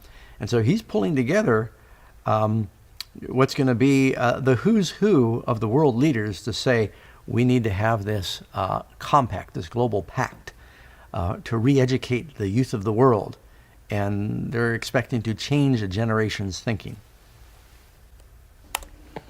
Dobbiamo fare in modo che in questo villaggio nasca una convergenza globale per un'alleanza tra gli abitanti della terra e la casa comune. So we're going to build an alliance between the earth's inhabitants and our common home, the world. This all sounds so good. I mean, the Bible does, after all, say God will destroy those that destroy the earth. He does want us to be sensitive, to care for the garden he planted. Man was originally designed to be a steward of God's garden in Eden. And so it all sounds beautiful, but I think you need to read between the lines, knowing what's going on in Bible prophecy. This is a very profound and stunning new advancement in the ongoing agenda of the Pope to move towards bringing together the religions of the world and the political leaders of the world, and it's being done for the children, for the environment. Who can argue with that? Sounds beautiful. Affinché l'educazione sia creatrice di pace, di giustizia, sia accoglienza tra tutti i popoli della famiglia umana, nonché di dialogo tra le loro religioni. Now, I don't know if you caught that last statement. He says, all people of the world, from all religions. Sounds like Revelation 13. He calls us all, small and great, rich and poor, free and bond, every nation, tongue, and people. And he's really just encompassed all of that in that last sentence. Un villaggio universale. A universal village. What a beautiful way to say a global law, compelling people to think and worship a certain way. Ma un villaggio anche personale di ognuno. Dobbiamo fondare i processi educativi sulla consapevolezza che tutto nel mondo è intimamente connesso ed è necessario trovare altri modi di intendere l'economia, la politica, la crescita e il progresso. All right, so here he's saying the whole world is now interconnected. We need to find a new way to manage our economy. A part of what he's saying there is we need to spread the wealth around, which always applies to the masses of the world, which would love to hear that. But right there again, he encompassed the politics, the nations of the world, the economy of the world. Everything needs to be addressed in this global pact. Dobbiamo avere il coraggio di formare persone disponibili a mettersi al servizio della comunità. So now he's saying it's not just that we're going to train the children. He said this is going to be a program that we will train willing individuals to train the children. Per questo desidero incontrarvi a Roma per promuovere insieme ed attivare questo patto educativo.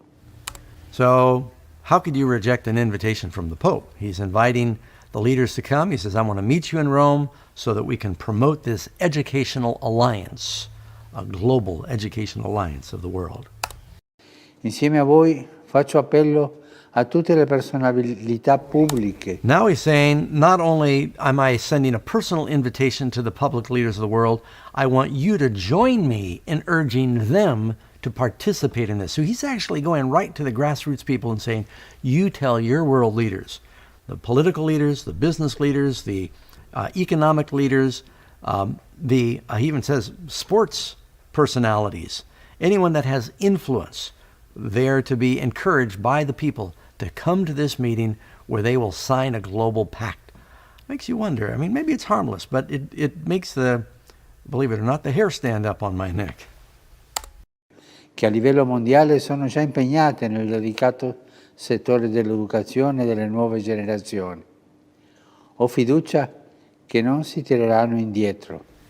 So we're going to educate future generations and we will not back down. That's what he just said. Cerchiamo insieme di trovare soluzioni, avviare i processi di trasformazione senza paura. I think it's interesting. He said, we'll get together and we'll try and find solutions. You can almost be sure that when they arrive, there'll be something already written. Typically, it's a law of life, but the one who sets the date for a meeting, who sets the agenda for the meeting, who says the place for the meeting, is leading the meeting. And so there's no question about who is in charge here of this meeting. Invito ciascuno di voi ad essere protagonista di questa alleanza. Calls an alliance. L'appuntamento è per il giorno 14 maggio 2020 a Roma. Vi aspetto e fin d'ora vi saluto e benedico. Grazie.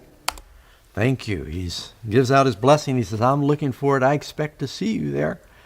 And this is a very direct appeal to the people and to the leaders of the world to come May 14, 2020 to Rome. It may be in some larger assembly area or even in the Vatican, where he's going to say we need a global pact to bring the world together, to educate our young people, to help save the environment and tangible things we can do. And he starts out by referencing his encyclical on the environment, where he specifically mentions the Sabbath, among other things. Well, friends, I couldn't let this pass without saying something about it. You know, something else that was in the article that was issued by the Vatican on this, it says, we're inviting international organizations, and you can look these things up at the Vatican websites for yourself. We're inviting international organizations, and note this, the great ones of the earth. Boy, that jumped out at me because it sounds exactly like Revelation 18, where it says, the merchants of Babylon, the great ones of the earth. That's what it says in the Bible. By which all the nations of the earth were deceived with Satan's sorcery. Maybe I'm the only one that thinks that this is something to keep our eyes on. It will be very interesting to see how many Protestant leaders and educators and from where respond to this invitation. Say, sign me up. I'm coming, Pope. I'd like to find out more about this global pact. And we need to be praying as that day approaches. You know, the Bible tells us that the wheel of prophecy may turn slowly, but it turns surely and truly. And I think we've just seen another cog in the wheel, another tick of the hand, another ding in the bell of God's prophecy clock. So we'd encourage you to look at our video called The Bride, the Beast, and Babylon. It helps you understand why issues like this are important. It's very important. At the website here, there'll be a link, I think, where you can look and see how you can get more information about that. Also encourage you to have your friends like this video, pass it on. Every time they like it, it makes it easier for other people to find it. Be praying and stay tuned until we have our next Prophecy News update.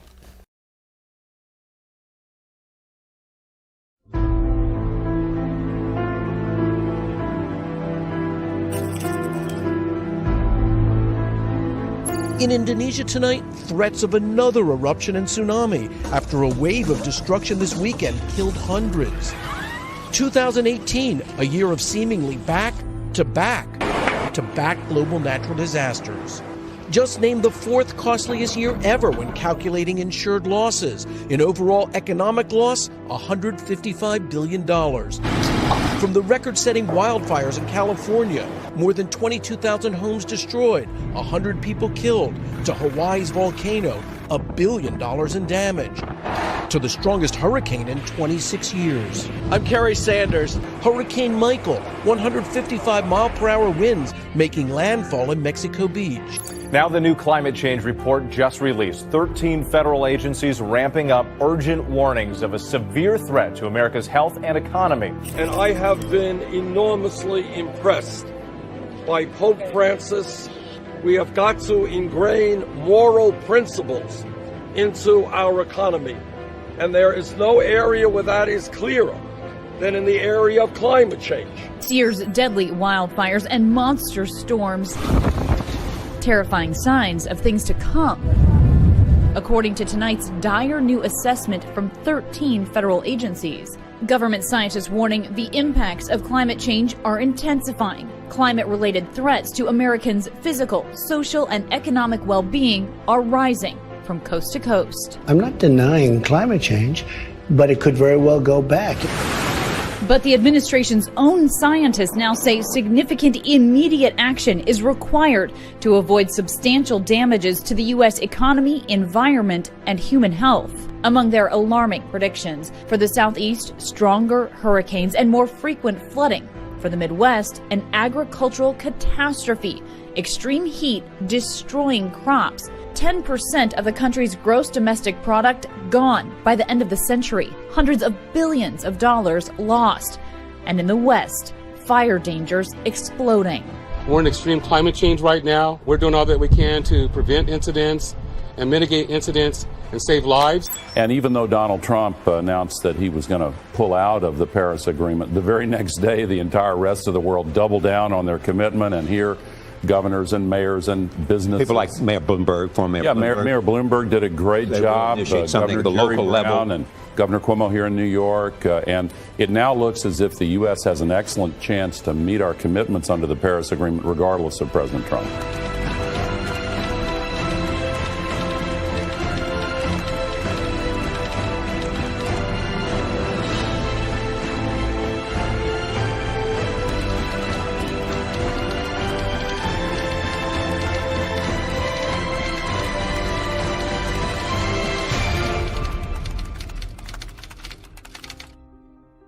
Forbes magazine, an American business magazine, asked the following: can the Pope's Vatican redesign our economy?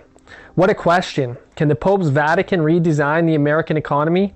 How does this relate to the mark of the beast? The beast is the papacy, as we've already discussed, and they tell us that their mark of authority is changing the Sabbath from Saturday to Sunday. And furthermore, the Bible says plainly that no man might buy or sell save he that had the mark, Revelation 13:17. Also, that as many as would not worship the image of the beast should be killed, Revelation 13:15. And here we have the Vatican waiting in the wings to redesign the American economy. Can it happen? Pope Francis on Thursday urged the downtrodden to change the world economic order. And I have been enormously impressed by Pope Francis. We're trying to do our best to create a moral economy. Let's put some pieces together here. In 2015, Pope Francis put together an encyclical called Laudato Si, which means praise be in English. The encyclical had to do with numerous things, particularly the climate, but furthermore the economy, and also Sunday as part of the solution to fix the climate issue. These issues were layered throughout the encyclical. From Pope Francis's climate encyclical, we read the following, quote, "On Sunday, our participation in the Eucharist has special importance. Sunday, like the Jewish Sabbath, is meant to be a day which heals our relationship with God, with ourselves, with others, and with the world, and motivates us to greater concern for nature and the poor." Laudato Si, page 237. Sunday, he says, motivates us for a greater concern for nature and the poor. The Vatican seems to concern itself with the poor, and that's what this is probably about, controlling the economy. As this article talks about, when addressing the European Union, the bishops expressed their support for a sustainable financial system in Europe and the Church. Just as Emmanuel Macron. Recently, Macron was asking the bishops for wisdom. And what is the wisdom they are offering? The bishops recently published a paper called Shaping the Future of Work. And this article said, quote, "We therefore remain strongly committed to its objective of reintegrating the Sunday as a synchronized day of rest in European law," page 22. The goal is obvious, and they've stated their goal plainly. So Macron and the European Union need wisdom.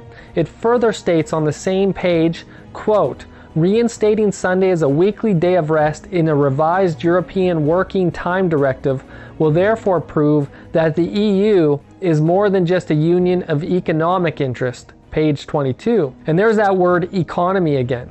Yep, the mark of papal authority, Sunday, seems to have a lot to do with future law respecting buying and selling. It's coming. No man might buy or sell except that he has the mark. The document is 40 pages long and it has 17 policy recommendations for the future of work at the end of the document, one of which is Sunday laws. Quote, reintegrate Sunday protection into EU law, whereas EU citizens are increasingly faced with work on public holidays and Sundays. We recommend that the EU protect Sunday in a revised working time directive as a collective day of rest, page 34. Furthermore, recently we read the following. The Pope tells participants a human-centric economy is a moral imperative as 48th World Economic Forum annual meeting gets underway. Notice it's a human-centered economy. It surely won't be God-centered. But furthermore, consider the following. Revelation 13:17 and 18 says that no man might buy or sell save he that had the mark or the name of the beast or the number of his name. Here's wisdom. Let him that hath understanding count the number of the beast, for it is the number of a man. The word a is an added word in the text. It should read the number of man or the number of humanity. And that is exactly what this has to do with. No human will be able to buy or sell if they refuse the mark, name, or number of the beast, which all, according to the verse, are the same thing. Name represents character, and the number is 666, which is the number of humanity without God. 777 is the name or character and also the day of worship for God's people. The sevens in the forehead symbolize the mark of God's rest, while 666 indicates the lack of rest and the missing rest day. 6 days of labor, works, and no rest in those who receive the mark of the beast. That is why we read in the next chapter that they have no rest, day or night, who worship the beast and his image, and whosoever receiveth the mark of his name. Revelation 14:11. You're missing God's rest day, and the next verse makes it clear by telling us, verse 12, here is the patience of the saints. Here are they that keep the commandments of God and the faith of Jesus. And obviously those commandments would include the Sabbath, which was written in stone. And this is the reason that God's children don't have 666 written in their forehead. They truly do rest from their labors, both spiritually and physically, on the seventh day. But it is clear that laws of the land will be made enforcing the mark of the papacy and declaring that those who refuse will not be able to buy or sell, but finally that they should be killed. We had Sunday laws already being made in Poland recently, and this was only the start of much more to come.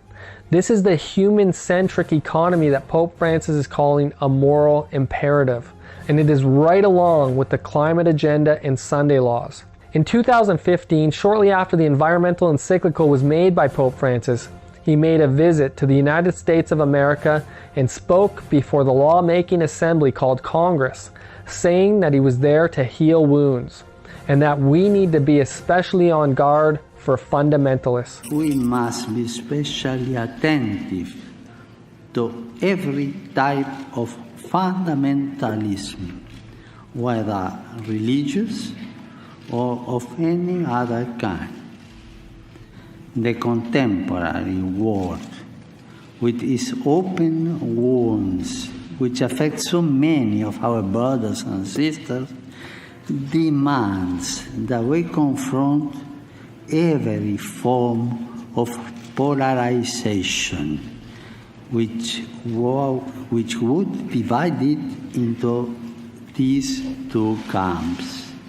Remember from part 3 we learned that a fundamentalist is a Bible-believing Christian? Following his visit to Congress, he was in New York City, the next day addressing the United Nations at a long-awaited event, and where Pope Francis gave a speech on how to combat poverty with a new economic order that resulted in the Paris Climate Agreement being signed only 6 months later. The Paris Climate Accord is also called the Sustainable Development Agenda, which for years had been called Agenda 21 until that title began to get a bad rap. But as you can see, the United Nations, a foreign government, has mapped out the United States, and the agenda includes moving people out of the yellow and red zones, making them off-limit to humans to a large degree in order to save the birds, they say, and furthermore moving people into cities.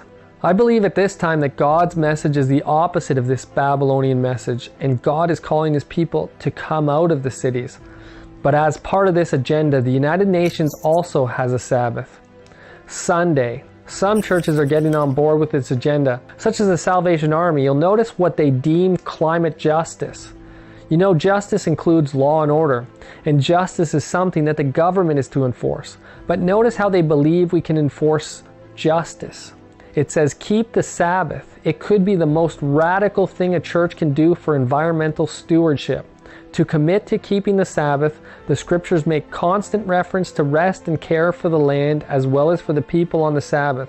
Spending time with family and friends and enjoying the free outdoors is an act of resistance to the pressure of materialism and consumerism.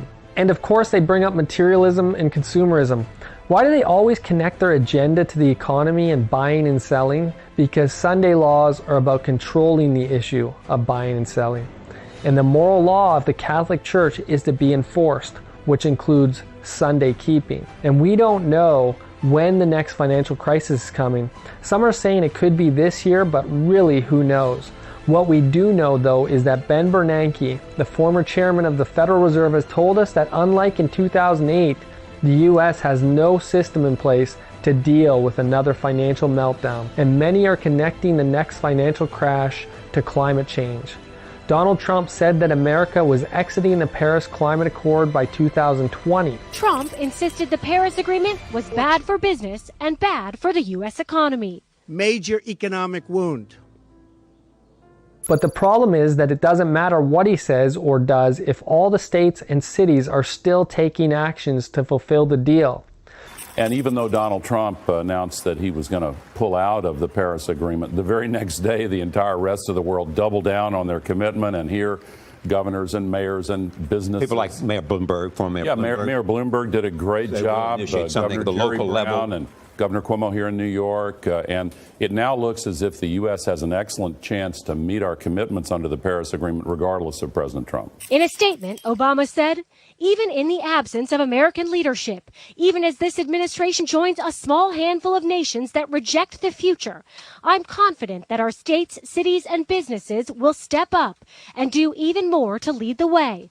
Furthermore, Trump also said he left the climate deal open for renegotiation. But Trump also left the door open to renegotiating the agreement or striking an entirely new climate deal.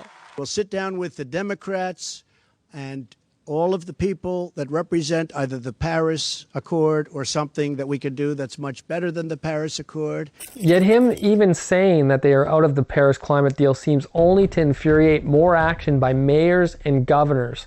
And certainly some of the science doesn't seem very reliable on the issue. And it is even believed by many that many of these disasters are intentionally made in order to bring about the agenda. However, the expense of these disasters is devastating the economy, and it isn't something Trump is going to overlook. In Northern California, the campfire has grown even more deadly. The Carr Fire near Redding, now 20,000 acres. And near Yosemite, the Ferguson Fire charring more than 43,000 acres. Parts of that park still closed. Down in Southern California, two major wildfires, the Hill Fire and the Woolsey Fire, just miles from one another. Based on where we're going with temperatures because of increasing greenhouse gases, we're going to have drier and drier summers. I can't see the situation getting better. If anything, it's going to get worse. Floods, hurricanes, and wildfires cost the world nearly $85 billion in 2018, according to a study by the charity Christian Aid. Hurricane Florence tops the list of most expensive weather events at $17 billion. Hurricane Michael came in second with $15 billion in damages, and California's Camp Fire cost about $10 billion. Insisting his decision was driven by economic factors rather than his view of global warming.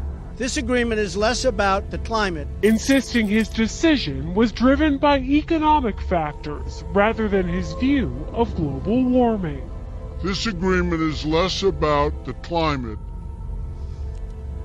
and more about other countries gaining a financial advantage.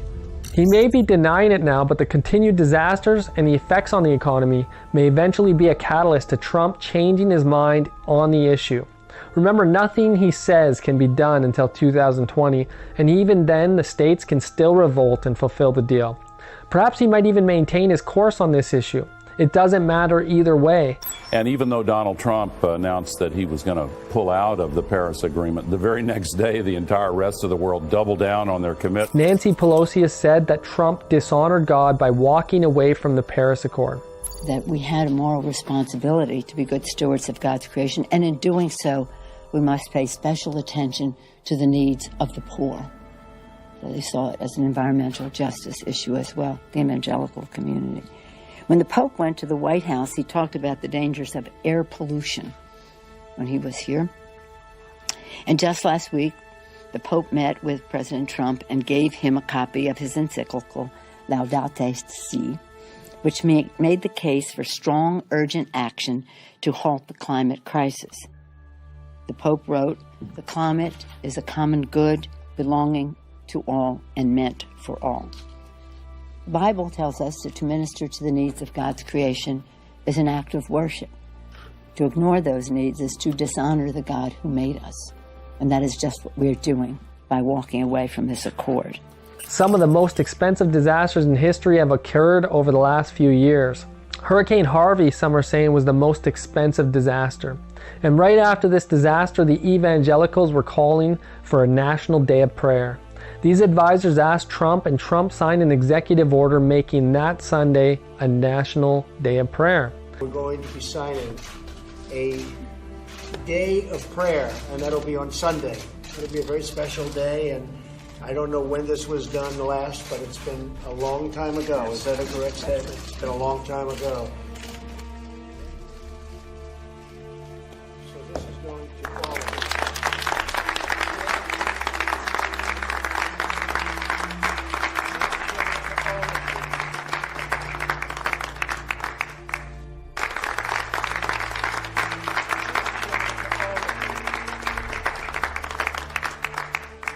So as we can see, these disasters are certainly going to play into the hands of Sunday laws either way.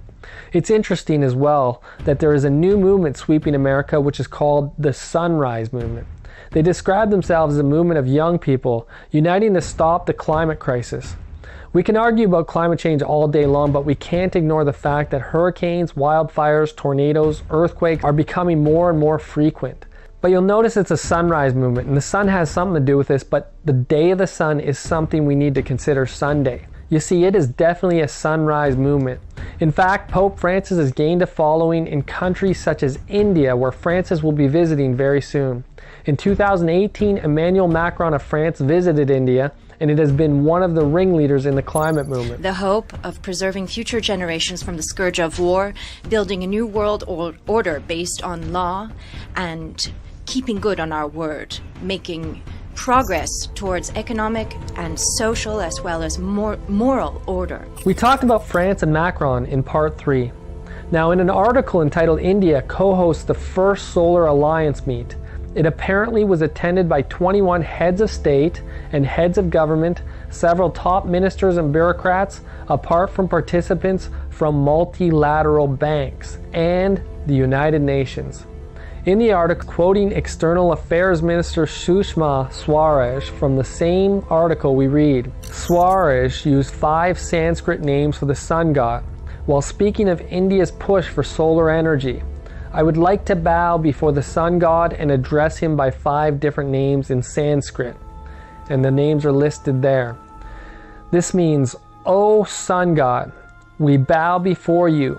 You illuminate the external and the internal world, and you are the best to be adored and worshipped. May you bless us, she said with folded hands. The climate agenda is an issue of worship.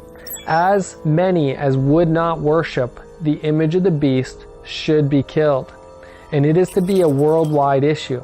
It's about worship of the God of Sunday, the sun god. Even if you look into Pope Francis' environmental encyclical, it is taken from St. Francis of Assisi's medieval Italian prayer called Canticle of the Sun, which praises God through elements of creation like brother sun, sister moon, and our mother earth. Francis of Assisi was a pantheist, and Pope Francis' encyclical has pantheistic language throughout the entire encyclical, and it all comes back to sun worship on Sunday. Notice the following quote from Great Controversy. We were told of these disasters and how they would become more frequent. And this was written over 120 years ago. But we were also told what would be the final result. Notice carefully what it says. While appearing to the children of men as a great physician who can heal all their maladies, He will bring disease and disaster until populous cities are reduced to ruin and desolation, in fierce tornadoes and terrific hailstorms, in tempests, floods, cyclones, tidal waves, and earthquakes in every place and in 1,000 forms. Satan is exercising his power. He sweeps away the ripening harvest, and the famine and distress follow. He imparts to the air a deadly taint, and thousands perish by the pestilence. These visitations are to become more and more frequent and disastrous. And then the great deceiver will persuade men that those who serve God are causing these evils.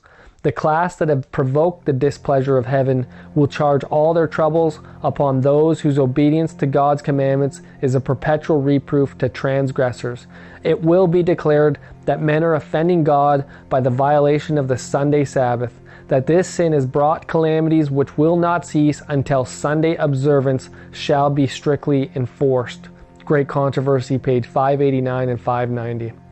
Notice the following video where this woman uses the exact same words that we just read.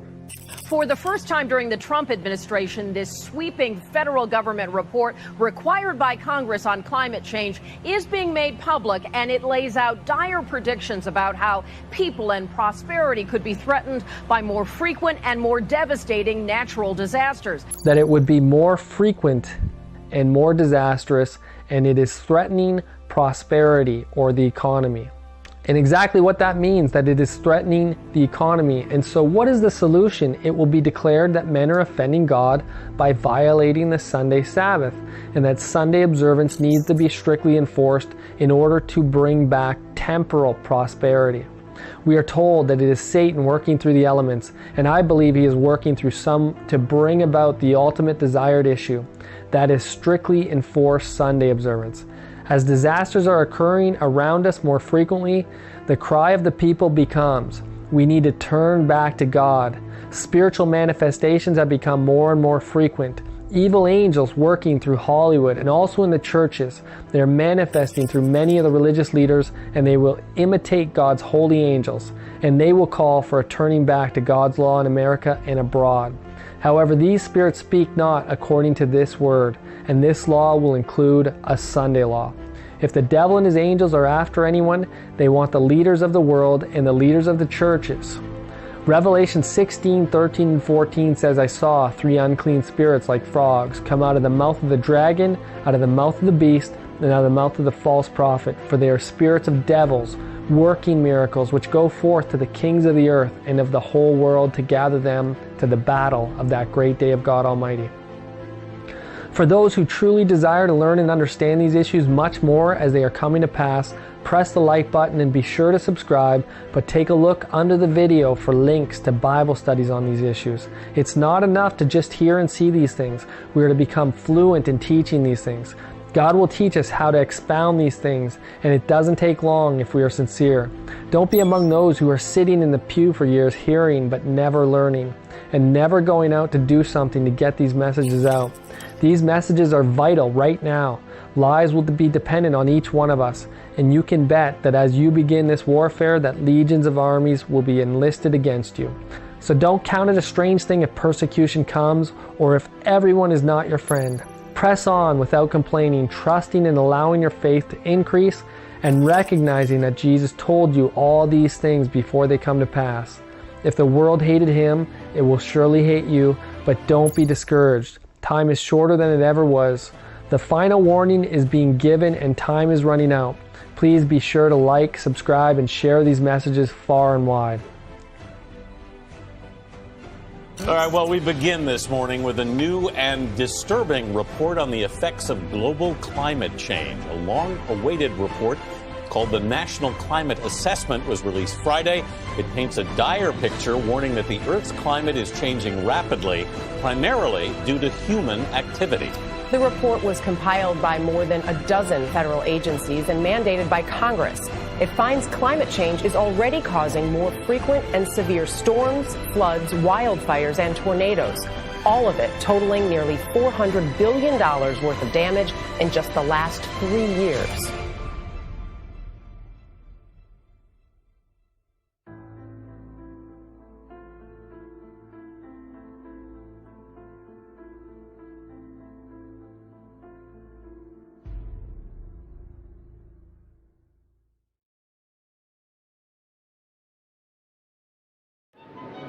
Együtt követeltek erőteljesebb fellépést a döntéshozóktól a klímaváltozással szemben a világ legbefolyásosabb vallási vezetői. A Vatikánban tartott Hit és Tudomány című találkozón több mint 40-en vettek részt. Köztük első Bartolomájosz konstantinápolyi ökumenikus pátriárka és Ahmed at-Taib, az egyiptomi Al-Azhar mecset főimámja. Hadd ajánljak 3 témát, amin érdemes elgondolkozni ezen közös vállalkozás kapcsán. Az együttműködésre és a megosztásra való nyitottságot, a szeretet hajtóerejét és a tisztelet iránti elkötelezettséget. Szólította meg a házigazda Ferenc pápa az összegyűlteket, akik közös felhívásukat átadták az október végén kezdődő Glasgow-i nemzetközi klímakonferencia elnökének, Alok Sharmának. A fiataloknak tovább kell követelniük a változást azzal a szenvedéllyel, amit ma is megtapasztaltunk. A tudósoknak fel kell erősíteniük az ő hangjukat a közbeszédben. A vallási vezetőknek pedig a morális iránymutatásukra támaszkodva kell érvelniük, mondta ő. Az aláírók között keresztény főpapok és muszlim hittudósok mellett zsidó, hindu, szikh, buddhista, konfuciánus, taoista, zoroasztriánus és dzsainista vallási vezetők is vannak.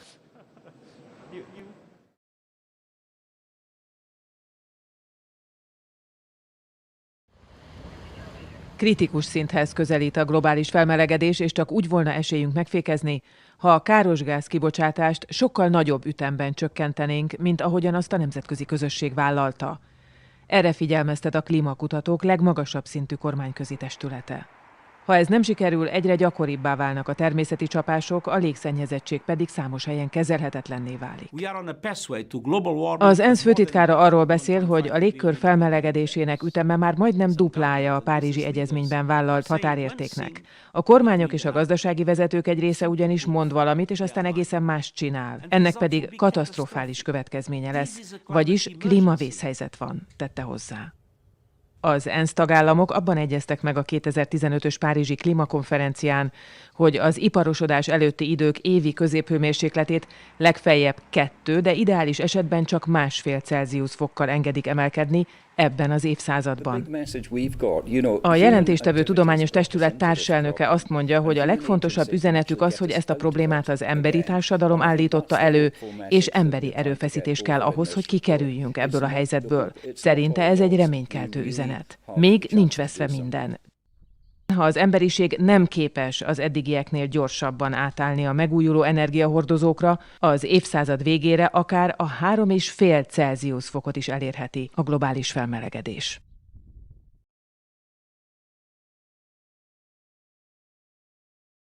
Az a helyzet, hogy egy olyan szabályozási csomag van az asztalon, ezt úgy hívják, hogy Fit for 55, egy olyan klímavédelemnek mondott szabályozási csomag van az asztalon, ami tönkre fogja tenni az egész európai középosztályt. A franciákat is.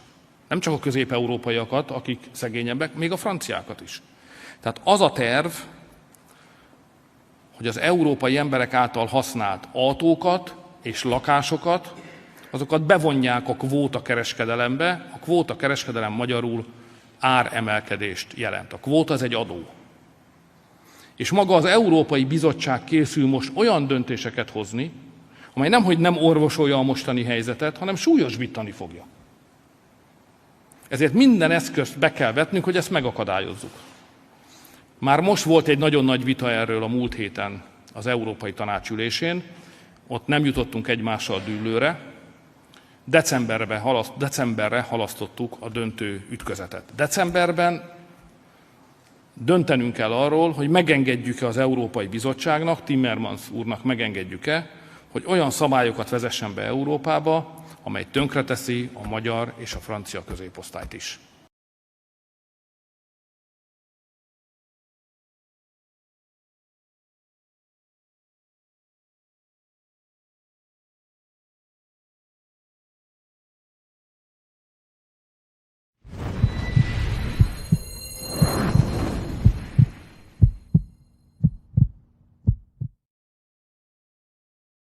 Can you tell us why is it important to include a visit with the Pope during your visit to Europe to talk about climate change? Well, the Pope is one of the great voices of reason and compelling moral authority on the subject of the climate crisis. He's been ahead of the curve. He's been a leader. His encyclical Laudato Si is really a very, very powerful document, eloquent and morally very persuasive.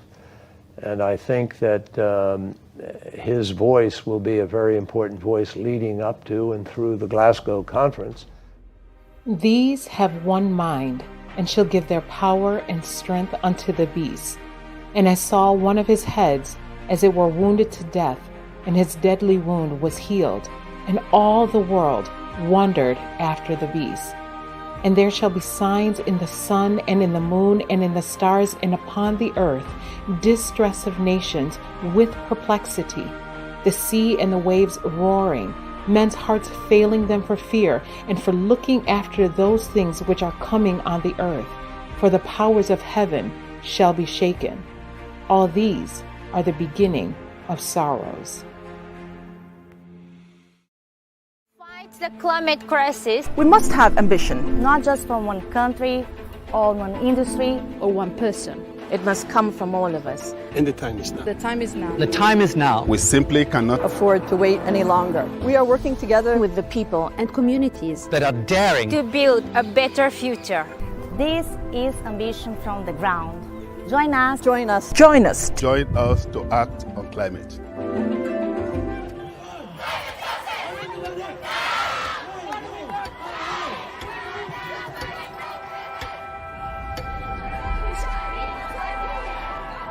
The future I'd like to see is a future where everybody works together. In Glasgow, we are looking for action.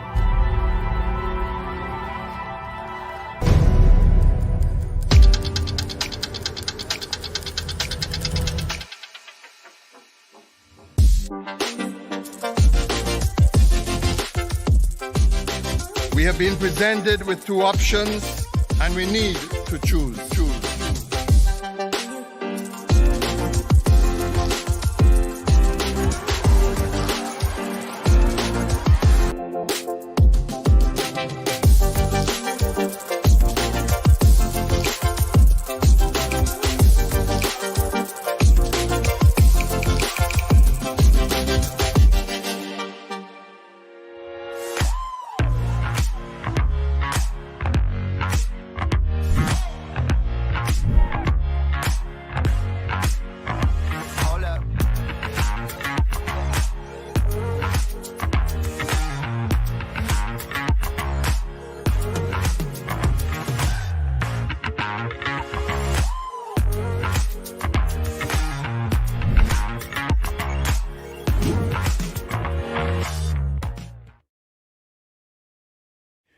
There could not be a more important moment that we should have international agreements.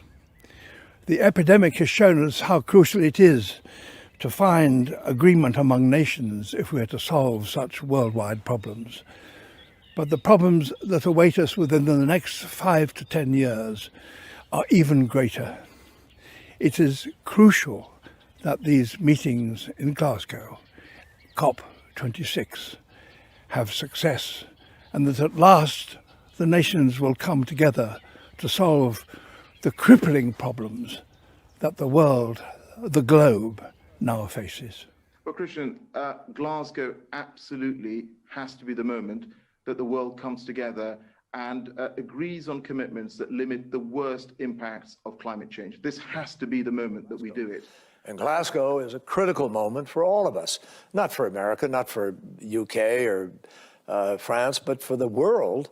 We have to come together to make good on the promises that were made in Paris. Right now, we're not. This must be the decade of decision and the decade of action, and every country is required to step up. This will be the decade in which we either rise up and tackle climate change together, or else we sink together into the mire. And this year at COP26 will be the moment at which the world chooses which of those two fates awaits us. The stakes but while are too high for COP26 to become some kind of last-minute dash to the line. If we do the hard miles now, I hope that in November we can meet in person in Glasgow to hammer out the final details of what must be an era-defining outcome for our planet and for future generations. We are serious about 1.5 degrees. Glasgow must be the COP that consigns coal power to history, the COP that signals the end of polluting vehicles, the COP that tackles methane emissions, and that calls time on deforestation by making sustainable production pay. This is the moment. Glasgow is the last best opportunity that we have, that best hope, that the world will come together and build on Paris. Paris does not alone get the job done. If all of us did what's in Paris, we still see a warming of maybe 3.7 degrees or more. And we're not doing all that we set out to do in Paris. So this is the moment for countries, common sense, governments, people to come together and get the job done. L'accord de Paris pour le climat est accepté. The gavel that came down at the 21st UN Climate Summit wasn't the first, but Jennifer Morgan of World Resources Institute says this time it was different. For the first time, countries have unified together, developed and developing countries, in a turning point, I think, that can really make a difference in the climate crisis.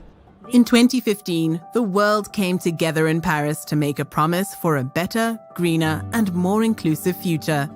Nearly 200 countries set the world on a course towards sustainable development. COVID-19 has put a spotlight on nature's ability to bounce back, given the chance.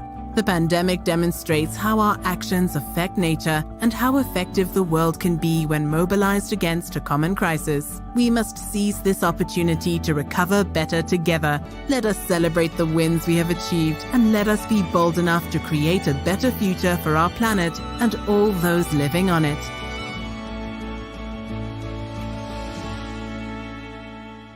But Paris was easy compared to what we have to do in Glasgow.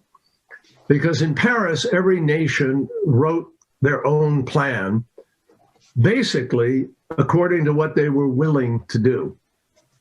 And Glasgow, I think, and I've said this many times, is without exaggeration, really the last best hope we have to be able to pull ourselves together. Seeing all of that, we have to go to Glasgow and we have to write the plans that we have to write. Since the signing of the Paris Accords in 2015, leaders of all nations and all walks of life have pledged themselves in the fight against climate change. The Bible tells us that the time will come when the nations of the world will unite as one in opposition to the God of heaven and earth. For they have consulted together with one consent. They are confederate against thee. But what will be the result of this confederacy? These have one mind and shall give their power and strength unto the beast. These shall make war with the Lamb. The Bible here forewarns us that once the nations unite, they will give their power and strength unto the beast. In uniting with the Pope of Rome, referred to as the beast of Revelation, the world will then lend their strength to the Roman Catholic power, thus healing her deadly wound and paving the way for her ascension to world dominance. Once the papacy regains her lost supremacy, how few are aware that they are plunging the world into the Roman horrors of the Dark Ages. J.A. Wiley said it best, the noon of the papacy was the midnight of the world. Esta pandemia nos ha demostrado qué ocurre cuando el mundo se para, hace una pausa, aunque sea de unos pocos meses, y el impacto que esto tiene en la naturaleza y el cambio climático de una manera tristemente positiva, ¿no? Es decir, hace daño.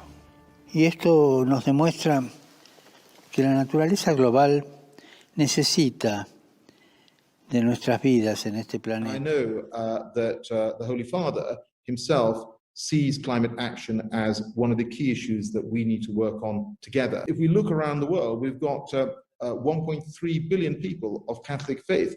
That is a lot of people who can help not only change the way that they conduct themselves, but also influence others. That's why he has been collaborating closely with Vatican officials to ensure that climate action is a priority in every person's life.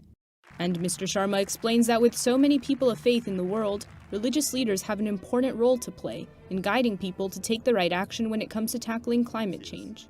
The contribution that we hope that religious leaders will make through the conference on the 4th of October and in the coming months will be to raise the ambitions of our political leaders and our statesmen and women to be able to grasp the nettle, to see the issues and to make courageous decisions.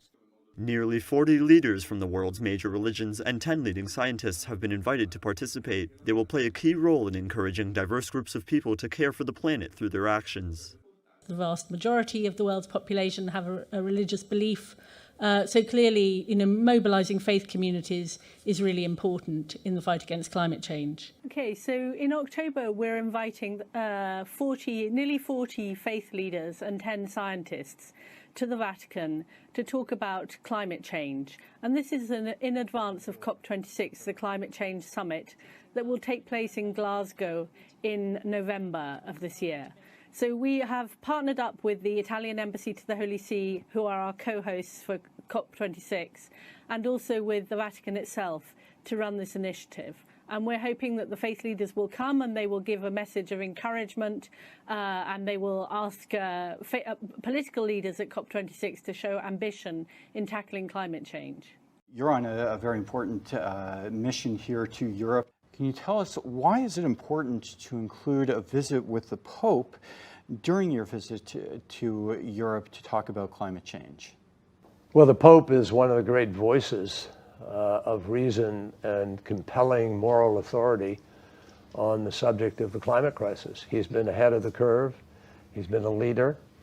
His encyclical Laudato Si is really a very, very powerful document, eloquent and morally very persuasive. John Kerry has been meeting with government officials and business leaders ahead of the United Nations Climate Change Conference due to take place in Glasgow later this year. The former US Secretary of State spoke to Vatican media after his meeting with the Pope, and when asked why he came to visit Pope Francis, he said that he believed when it came to the climate crisis, Pope Francis is one of the great voices on the subject. He also talked about Pope Francis's encyclical Laudato Si, saying that it was, quote, a very, very powerful document, eloquent and morally very persuasive. Well, the Holy Father is one, if not one of the most powerful voices on the planet. And he's been extraordinary in the eloquence of his call on people to step up and be reasonable and to live out our responsibility as human beings in caring for God's creation. But because he is above politics and outside of the hurly-burly of day-to-day national conflict, etc., I think he can sort of, shake people a little bit and bring them to the table with a better sense of our common obligation. So for the last 6 months, we've been running virtual preparatory meetings for the event in October. And we've been hearing from the faith leaders and the scientists their views on the environment. What has been really striking has been how much they agree. So the scientists bring the data on climate change, but the faith leaders really agree with them. They say that, that nature is sacred and that it is our duty to protect the environment. I think His Holiness speaks with a moral authority that is quite separate. It's unique, and we need all the power we can bring to the table. And I think that his voice will be a very important voice leading up to and through the Glasgow conference, which I believe he intends to, hopefully intends to attend. So the two things together, I mean, this is their words, not mine, but they've talked about the facts that science bring, partnering with the passion and the motivational qualities of faith leaders. And we think that these two things together can really make an impact. I mean, as you know, about 84% of the world's population are affiliated to a faith. So if faith leaders motivate their followers to take action on climate change and to ask their governments to be more ambitious, this could really have a significant impact. As the UK prepares to host the United Nations Climate Summit, COP26, churches across the UK are getting ready to take action through Climate Sunday. We're calling on churches all across the country to get involved in taking action for climate justice. We're inviting you to speak up. The church can bring a distinctive voice to the call for climate justice, rooted in our faith in a just and generous God. Join with others in calling for our leaders to be courageous at COP26 and to take ambitious action for creation. The Pope asked you to prepare the commission COVID-19. He asked you to prepare the future, not prepare for the future. Can you explain to us what that means? It's a system preparing the future, then it's preparing a system that fully integrates the human person, makes all systems very inclusive, characterized by solidarity, so that the human person is never treated as an afterthought or something that is left aside. The crisis is showing us that we are one humanity. Every human being, every people, each culture is part of this one varied, rich, and interdependent humanity. It is showing us that overcoming a crisis like this one is possible when we become aware of the importance of looking after the common good and taking seriously our individual responsibility. Yes. And he says to prepare for the future is to prepare for you. And so it is prepare for encounter, for dialogue, for people building, coming together to create a world system where the dignities of people are recognized, where everybody is inclusive because we are all interconnected, and where we fashion a culture of encounter to rehabilitate and establish the dignities and the worth of every person. That this is not also an accident. It's not an accident, the COVID-19. It's the fruit of a way of how human beings has understand and have made their own relationship. And it's a confirmation of our mission to collaborate, to contribute in the change of this world. The Jesuit Superior General has just confirmed that our current crisis is, and I quote, a confirmation of our mission to collaborate, to contribute in the change of this world, end quote. Under the guise of combating the climate crisis and subsequent pandemic, the Pope is far-reaching and is gathering the entire world under his authority. Once the Pope is able to bear sway over the world, he will lead the nations into false worship through the implementation of Sunday sacredness by law, which is the mark of the beast. So the church claims that humans are responsible for looking after nature. This comes from Genesis, when at creation God charged Adam to till and to keep. This imperative for care also extends to the teaching about resting on the Sabbath day, which is for human beings also to preserve creation. All this Bible prophecy has foretold is coming to pass just before the second coming of Jesus Christ. See Revelations 13 and 14. As we see these monumentous events unfolding before our very eyes, as we see the marshaling of nations, the increase in calamities, pestilences, and war, may we know that Christ's coming is even at the door. Lest coming suddenly he find you sleeping, what I say unto you, I say unto all, watch.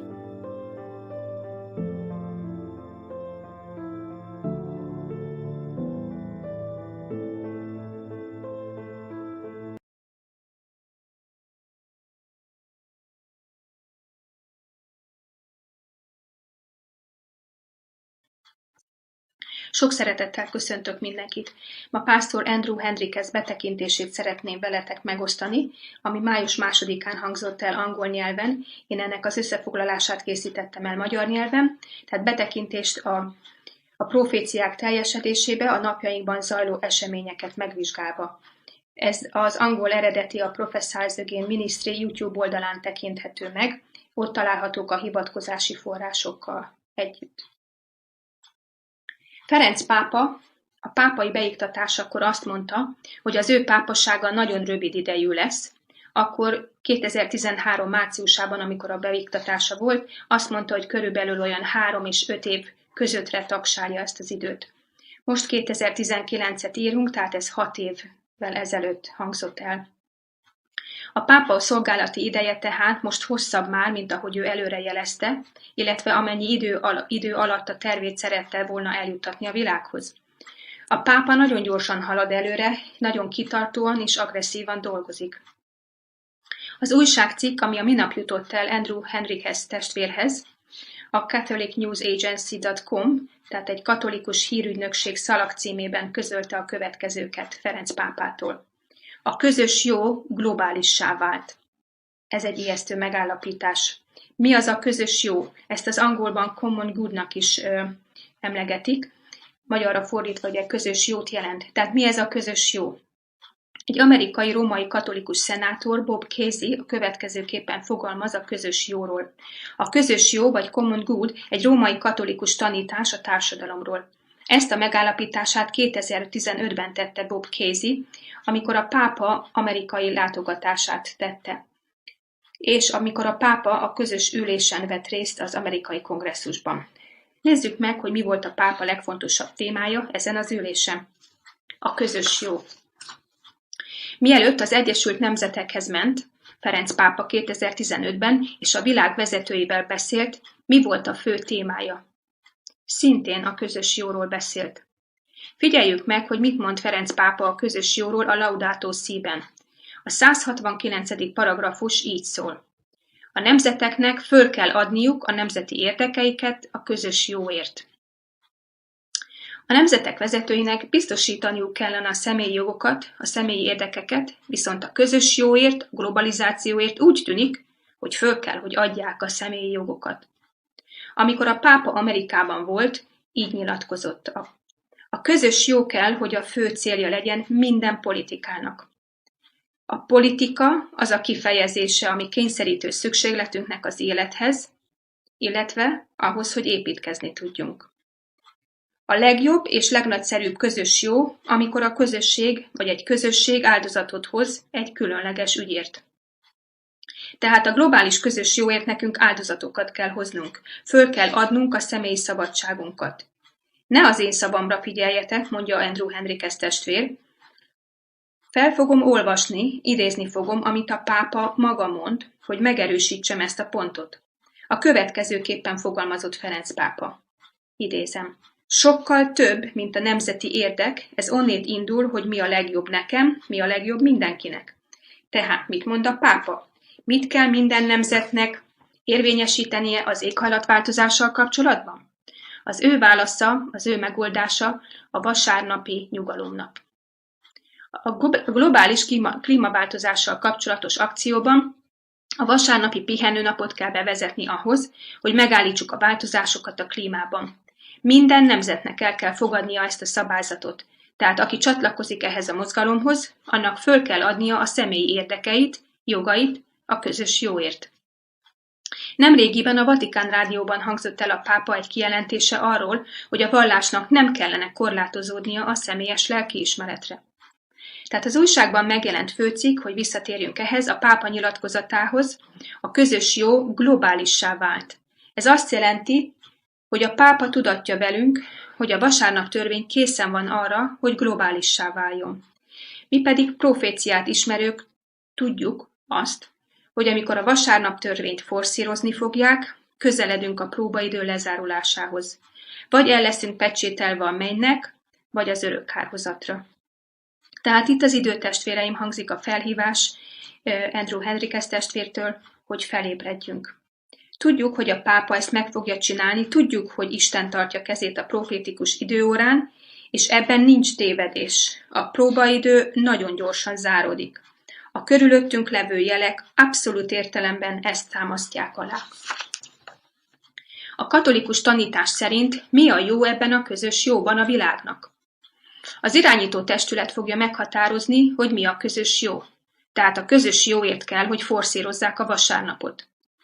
Az említett cikkben tehát Ferenc pápa azt mondja, hogy már globálissá vált, vagyis ezt a római katolikus elméletet, tanítást a társadalomról minden nemzetközösség, minden nemzet és vagy közösség elfogadta. Ez nem az egyház és az állam egyesülése? Ezek nem azok az eszközök átvitt értelemben, amelyek Dániel könyvében szereplő vas és agyag elegyedése? Ebben a május 2-ai, tehát csütörtöki cikkben arra kéri a pápa a nemzeteket, hogy dolgozzanak együtt a globális közös jóért, különösen a klímaváltozásra való tekintettel, de megemlíti még az embercsempészetet és a nukleáris fenyegetettséget is. A jelenlegi globalizációs helyzet nem csak gazdasági kérdés, hanem technológiai és kulturális vonatkozásai is vannak. A nemzetállamok nem képesek többé egyedül beszerezni a közös jót a népességüknek, mondta a pápa, ami május 2-án hangzott el a Pontifik Akadémia társadalomtudományi szakán. Tehát mit jelent is ez pontosan? Hogy a nemzetállamok nem képesek többé egyedül beszerezni a közös jót a népességüknek? Ez azt jelenti, hogy segítségre szorulnak. Ez a globalizációt jelenti, mint megoldást, a világkormányt, egy nemzetközi szervezetet. Itt tartunk, barátaim, mondja Andrew Hendrikes testvér. Itt vagyunk ennél a pontnál. Tehát a nemzetek elfogadták ezt a római katolikus tanítást a társadalomról. Ellen White beszélt arról, hogy az USA szárnyai és támogatása alá fogja venni a római katolikus elveket és tanításokat. Barátaim, látjátok ezt? A nemzeteknek a saját érdekükben társulniuk kell egymással. Néhány nemzet azonban még nem megfelelő lelkületű, mondja a pápa, mert még ellenzéki lelkületük van, nem együttműködőek. Ez nem fenyegetésként hangzik? És melyik nemzetre céloz itt a pápa? Esetleg Amerikára? Nem Amerikára gondol itt? A Review and Herald 1897. évi június 15-i számában a következőket írta Ellen White. Római katolikus elvek lesznek támogatva és felkarolva az állam által. Ez az idézet 1897-ből való. Láthatjátok, hogy Ellen White írása valósul meg itt. A pápa a továbbiakban arról beszél, hogy szupernacionális közös jóra van szükség. Mit jelent ez a szupernacionális szó? Nem természetfeletti, supernaturális, hanem szupernacionális, tehát nemzetek felettit jelent. A pápa tehát a klímaváltozást a nemzetek feletti közös jóval azonosítja. Azt mondja, hogy szükséges egy speciális jogi hatóság, ami segít a megoldásban. Kit fognak speciális jogi hatóságnak tekinteni ennek az ügynek a megoldásában? A proféciák alapján mi nagyon jól tudjuk, hogy ki lesz az. A Vatikán, a pápaság. Ne az én szavaimnak higgyetek, nézzétek meg Jelenések könyve 13. fejezetének 2. versében. Mit olvashatunk? És a sárkány adta az ő erejét annak, és az ő székét és nagy hatalmat. Tehát széket és nagy hatalmat. Mit jelent ez a nagy hatalom? Máté 8 alapján tudhatjuk, hogy aki képes megmondani, ide vagy oda menjen, ki mit csináljon. Tehát a pápaság azt mondja, hogy ennek a nemzetek feletti szervezetnek kell lennie annak, aki meg tudja oldani az éghajlatváltozással kapcsolatos küzdelmeket. Itt egészen egyszerűen azt mondja ki, hogy olyan kormányzatra van szükség, amelynek hatalma és befolyása túlnyúlik a határokon, nemzeteken. Rendelhet, utasíthat, irányíthat az ereje és a hatalma által minden nemzet felett. Melyik országot követik az országok a klímaváltozással kapcsolatban? Mindannyian tudjuk, hogy a Vatikánt. A Vatikán és sok politikus és a közvélemény azt gondolja, hogy a klímaváltozás az egyben morális kérdés is, ezért morális megoldásnak is kell követnie. A Vatikán az az egyedüli morális tekintély, illetve hatóság ma, napjainkban, aki képes fellépni ebben a problémában. És mindez ma a szemünk előtt történik meg. A profécia a szemünk előtt teljesedik. Fel kell ébrednünk. Föl kell ébredni, barátaim. Az említett előadáson, ahol a pápa nyilatkozott, utalt Akinoi Szent Tamásra. Aquinnai Szent Tamás egy középkori domokos rendi szerzetes volt, a római katolikus egyház egyik legnevezetesebb hittudósa. Ő volt az, aki kiállt a közös jó célért, az ő idejében, az ő korában, és szerinte halálbüntetést lehetett alkalmazni az közös jó biztosításának, megőrzésének érdekében. Így vélekedett. A katolikus egyház nem mindig felejti el a halálbüntetést. Halálbüntetéssel támogatjuk a közös jót. Ebből adódóan, ha egy ember veszélyes és fertőző a közösségre, vagy valamilyen bűn miatt, akkor dicséretes és előnyös megölni azért, hogy megmentsük Istent és a közös jót. Remélem, jól hallottátok.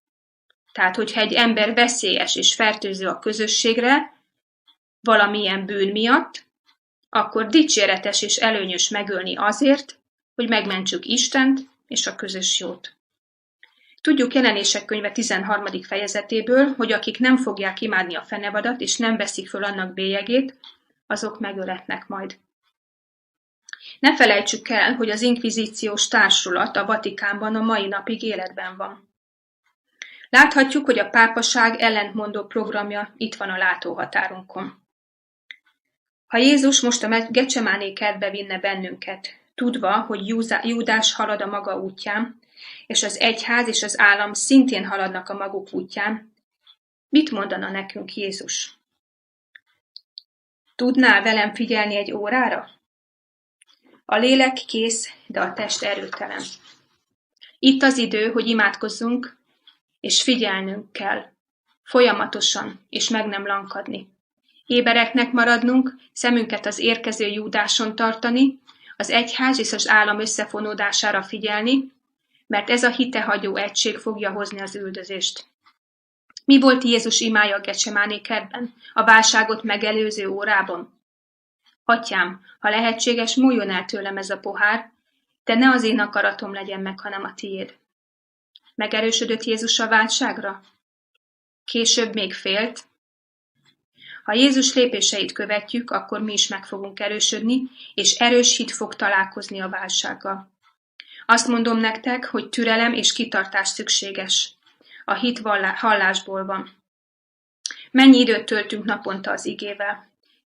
Kérlek, vegyétek a szívetekre. Nem tudjuk, hogy mennyi időnk van hátra. Isten gyermekeit ébresztenünk, figyelmeztetünk kell a közeledő veszélyre. Azért engedi meg Isten, hogy lássuk ezeket a jeleket, hogy Isten gyermekei tegyenek, dolgozzanak, felfedjék ezeket a terveket mások előtt is. Ébredjünk fel, és lássuk meg, hogy Jézus az ajtó előtt áll. Itt az idő, hogy felébredjünk, és meglássuk, hogy a mi megváltásunk közelebb van, mint ahogy gondolnánk.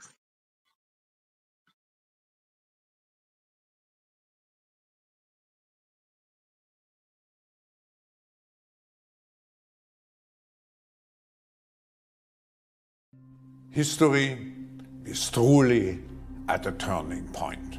We do not yet know the full extent and the systemic and structural changes which will happen.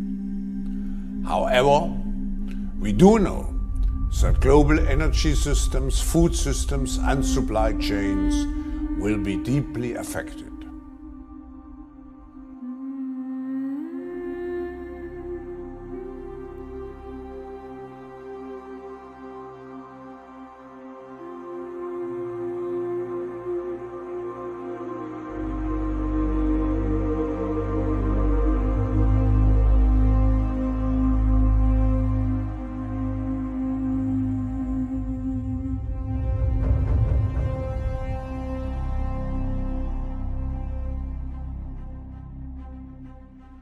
I think this is the worst possible scenario we could have imagined.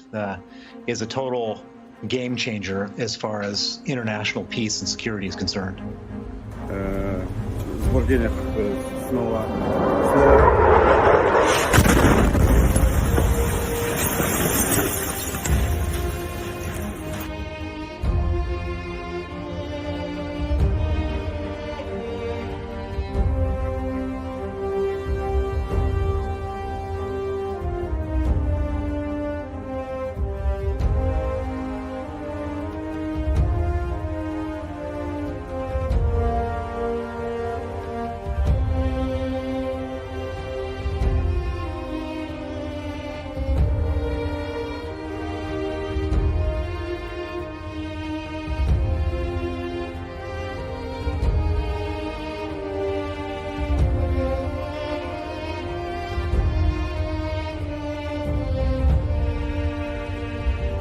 I think right now, like any other time in our nation's history, we need God.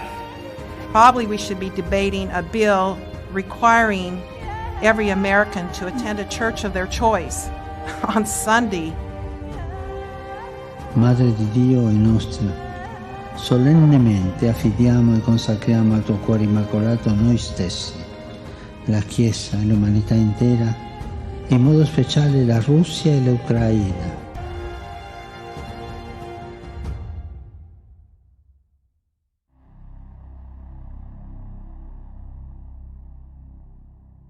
These are among the darkest hours for Europe since the end of World War II. The beginning of a large-scale war in Ukraine will be the end of the world order as we know it. Are we ready for a new world order? There's going to be a new world order out there, and we've got to lead it, and we've got to unite the rest of the free world in doing it. The world has to overcome not only the damage done to our economies and our societies by COVID-19, it also has to confront the repercussions. We have to uphold our responsibility, which we have towards the next generation. When the topic was on the new world order, this is something that will touch everybody, and we should all be involved in it, because whether we like it or not, the new world order will dictate how things go.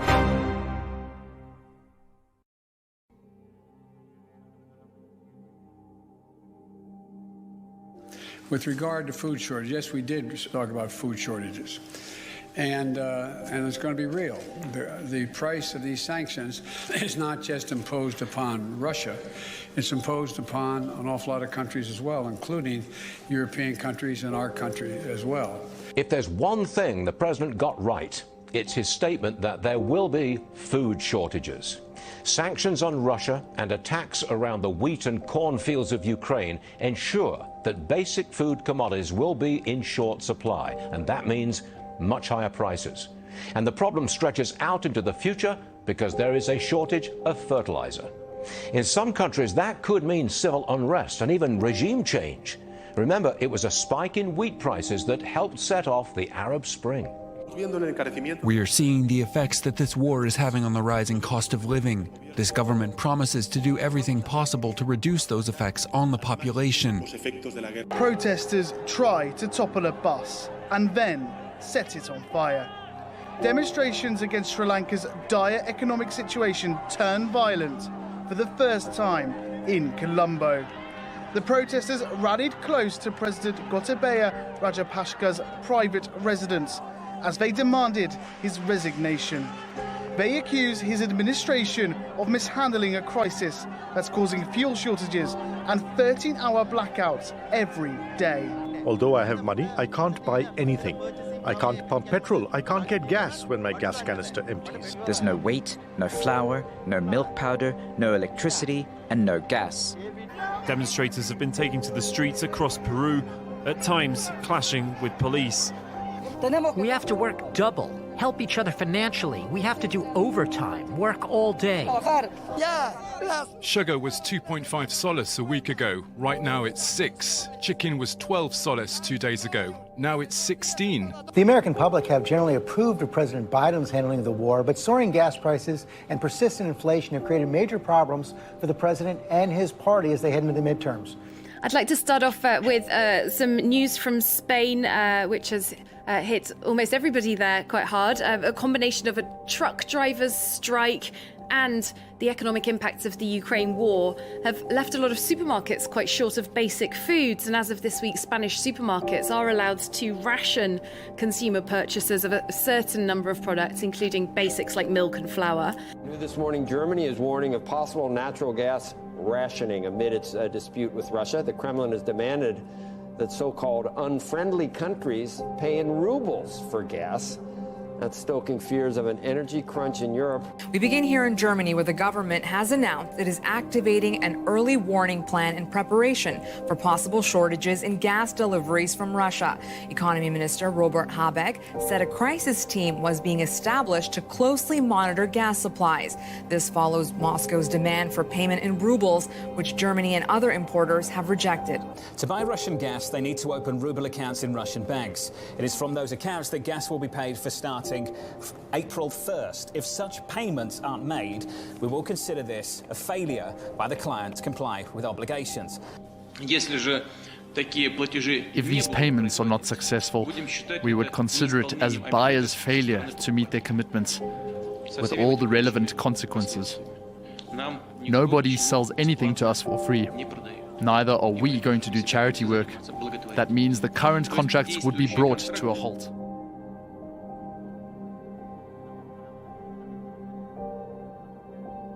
What underpins a world order is always the financial system. I was brought up with a kind of inside view of how very important the financial structure is to absolutely everything else. And what we're seeing in the world today, I think, is we are on the brink of a dramatic change where we are about to, and I'll say this boldly, we're about to abandon the traditional system of money and accounting and introduce a new one. I want to get to treasuries because the market's getting a sign that a recession could be on the horizon. It's what everybody's talking about. The yield curve inverting after the closing bell right now.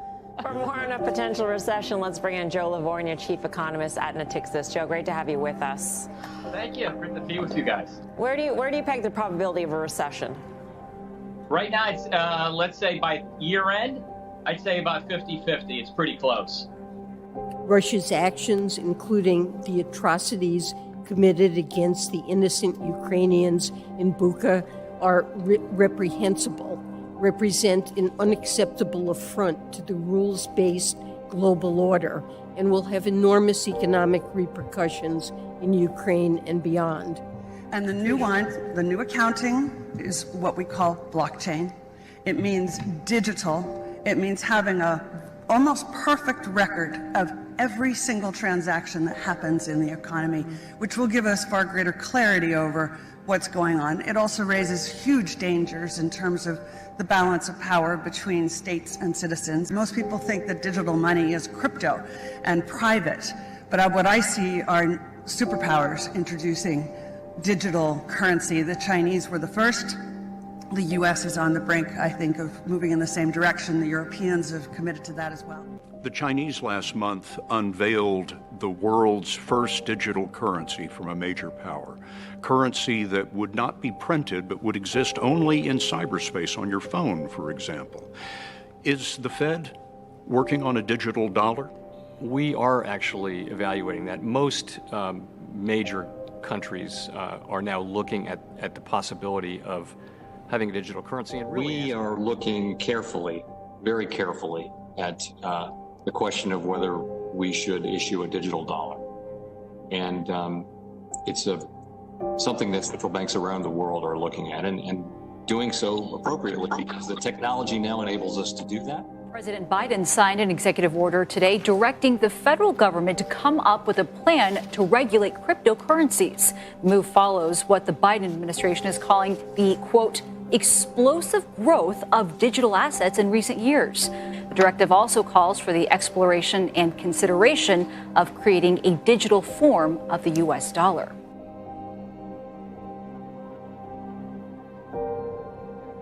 Це не ваші ракети, це не ваші бомби руйнують наші міста. Сьогодні, до речі, зранку були фосфорні бомби. Фосфорні російські бомби. Вбиті знов дорослі і знов вбиті діти. Tonight, President Biden at an emergency NATO summit declaring the U.S. will take action if there's a chemical attack. We would respond if he uses it. The nature of the response would depend on the nature of the use. But when pressed, still no specifics on whether military force is on the table. It would trigger a response in kind. Whether or not you're asking whether NATO would cross, we'd make that decision at the time. In Ukraine to the threats here at home, the Biden administration is sounding the alarm of possible cyber attacks from Russia targeting the nation's financial sector, power grids, and water systems. FBI Director Christopher Wray said today Russia appears to be preparing to launch cyber attacks in the U.S. Most cyber attacks don't just happen in an instant. There's activity that leads up to it. There's scanning and researching of victims, scanning for vulnerabilities in systems. So there's a whole range of preparatory work, which is what we've been seeing. Look, today my administration is issuing new warnings that based on evolving intelligence, Russia may be planning a cyber attack against us. As I said, the magnitude of Russia's cyber capacity is fairly consequential, and it's coming.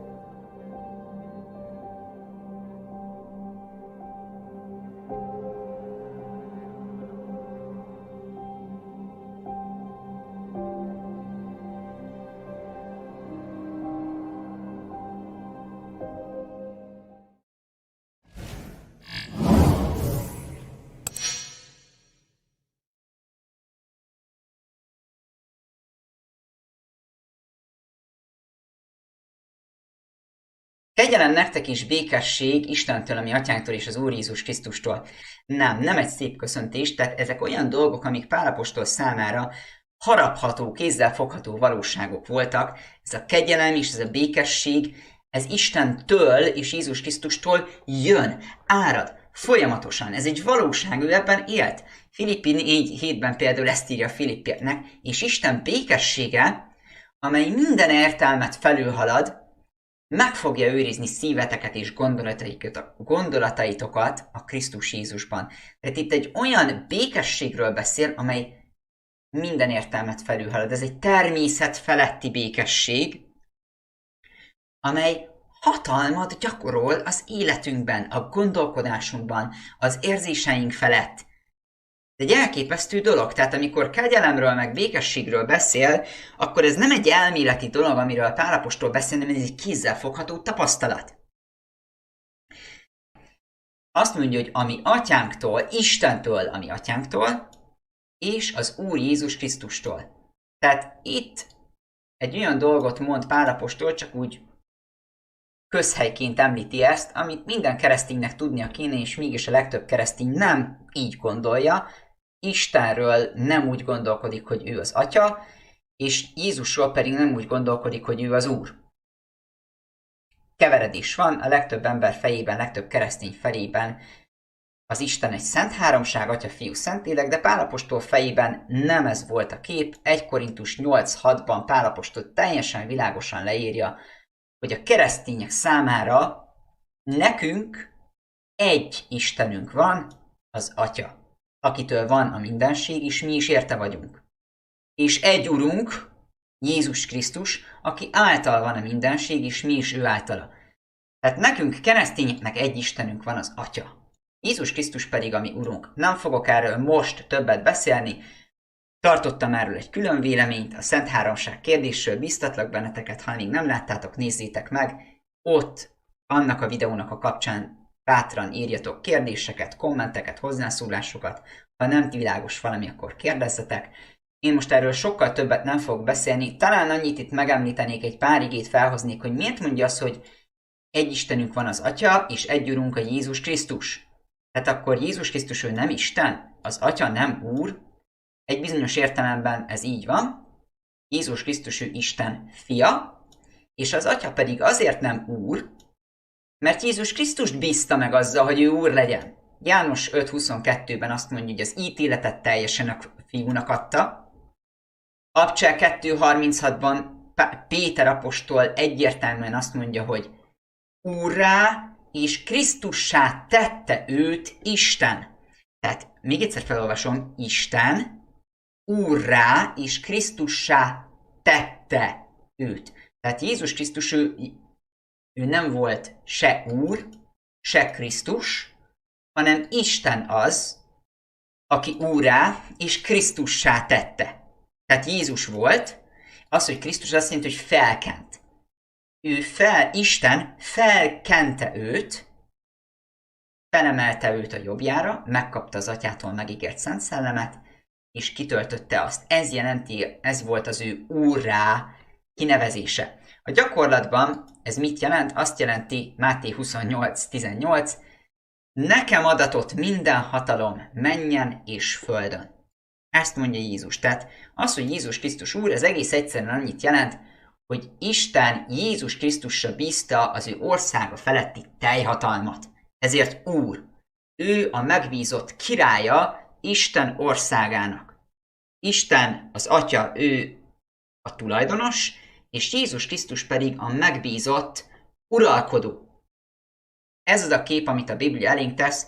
Most erről nem fog többet beszélni, hogyha többet akartok erről tudni, akkor biztatlak benneteket, hallgassátok meg a Szent Háromság kérdésről szóló külön véleményet, ott bőven beszélek ezekről a témákról. Many people use the Hebrew word for God, Elohim, to prove that God is more than one person or a trinity. Here is an example of that. Do you know the word that's used there in Hebrew for God is Elohim? That word Elohim is plural. It's like we, us. It's a plural. God is communicating himself to us as a plural God because he is composed of these three persons. Now this is a mystery. What does Elohim mean according to the Bible? Does it really tell us that God is more than one person or a trinity? Is this what the first chapter of the Bible is saying? That's what we're going to find out today.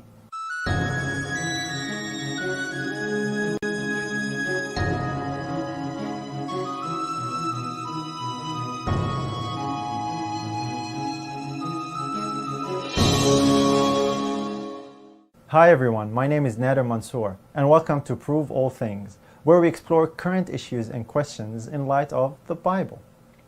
The very first chapter in the Bible, to many people, is proof that God is a Trinity. The reason is the Hebrew word for God used there, Elohim.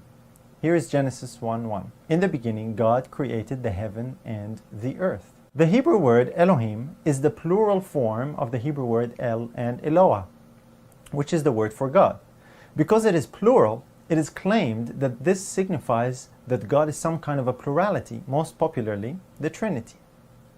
Is the Trinity in Genesis 1? What is the meaning of Elohim? And does it only have a plural meaning? The answer is no. Here is how Brown Driver Briggs' Hebrew lexicon defines it as plural when referring to rulers, judges, divine ones, angels, and gods. That's the meaning many people read in Genesis 1, that it's referring to a plurality, that God is more than one. But there is another meaning, number 2.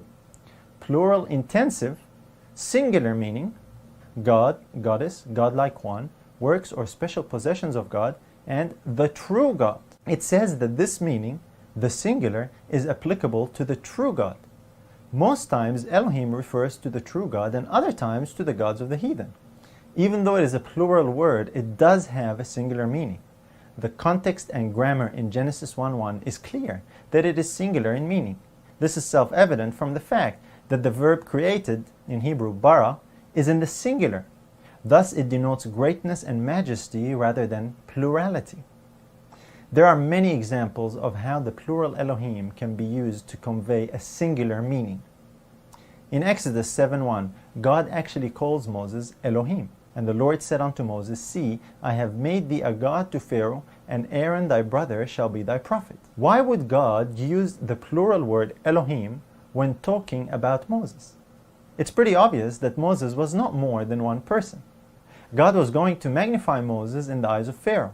Here's how Exodus 11:3 puts it. Moreover, the man Moses was very great in the land of Egypt, in the sight of Pharaoh's servants, and in the sight of the people. That was because God made him Elohim to Pharaoh. It meant very great, not multiples of Moses. There are literally hundreds of similar examples that we could use. The point is really simple. Elohim does not always imply a plurality. The great majority of its appearances in the Bible are actually with a singular meaning. Malachi, the last prophet of the Old Testament, confirms that Elohim in Genesis is only referring to one person. Here's what it says in Malachi 2:10. Have we not all one Father? Hath not one God created us? The Creator Elohim is only one, not more than one. He is one Father. This is the consistent teaching and understanding of the Hebrews when it comes to the word Elohim. When it comes to the true God, it is always, without a single exception, singular in meaning, denoting supreme greatness and majesty.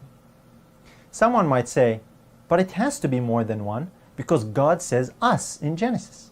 That means there's more than one. This is the plurality of God. This is the Trinity. Here it is in Genesis 1:26. And God said, let us make man in our image after our likeness. Let's just stop and think for a minute. When a speaker says us, it doesn't mean he is more than one, but it does mean that he is addressing someone else.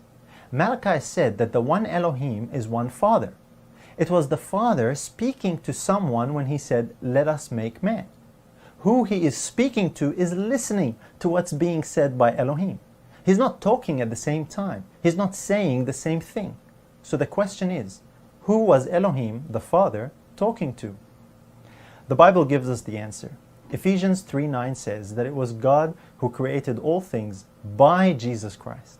And in Hebrews 1:2 it tells us that God the Father created all things by His Son. And the wise man in Proverbs 30 verse 4 asks a series of questions relating to creation. Who hath ascended up into heaven or descended? Who hath gathered the wind in his fists? Who hath bound the waters in a garment? Who hath established all the ends of the earth? What is his name? And what is his son's name, if thou canst tell? These and many other passages attribute the work of creation to two beings, a Father and a Son. God the Father is the great source of all, and He created all things by His Son. Now we can know with certainty who is speaking in Genesis 1:26. God the Father said to His Son, let us make man in our image. As such, when God created man, He created two beings, not three.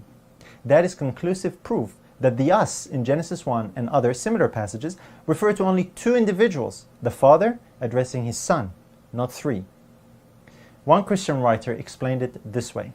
After the earth was created and the beasts upon it, the Father and Son carried out their purpose, which was designed before the fall of Satan, to make man in their own image. They had wrought together in the creation of the earth and every living thing upon it. And now God says to His Son, let us make man in our image. There is absolutely no evidence that the Jews conceived of or used the word Elohim to convey the idea of God being plural or more than one person. After all, they are more familiar with Hebrew. It is their language. And so we find that in the Greek translation of the Hebrew Old Testament, the Septuagint, the Greek word used for God is theos. When it refers to the God of Israel, it is in the singular every single time. The same rule applies in the New Testament. Theos is always a singular noun when referring to the true God, but it is plural when referring to false gods. So the inspired Bible authors recognize that the God of the Bible is a single individual being, one person. That is how they understood and translated the word Elohim. The problem exists today because people unfamiliar with the Hebrew language are quick to jump to Trinitarian conclusions. It is common knowledge today for those who are familiar with Hebrew that the word Elohim does not even hint at a plurality of God or a Trinity. Here it is from Smith's Bible Dictionary. The fanciful idea that it referred to the Trinity of persons in the Godhead hardly finds now a supporter among scholars. This is just representative of countless other quotes and sources, both Hebrew and Christian, that affirm the same thing. Even Trinitarian scholars are honest enough to admit that Elohim does not support a plurality of persons in the God of the Bible. Here is how one scholar puts it. My name is Jiří Moskala, and I am professor of Old Testament exegesis and theology. There are some people who would like to say that the term Elohim, term for God, is already an allusion to the Trinity. Well, here we need to be more careful.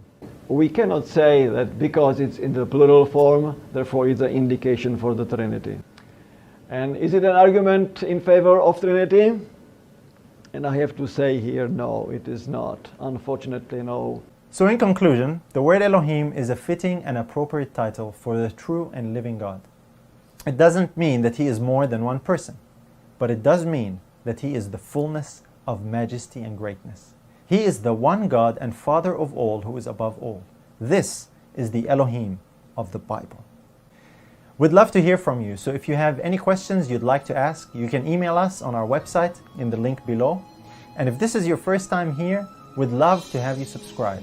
we share timely, present truth messages that will challenge you and draw you closer to God.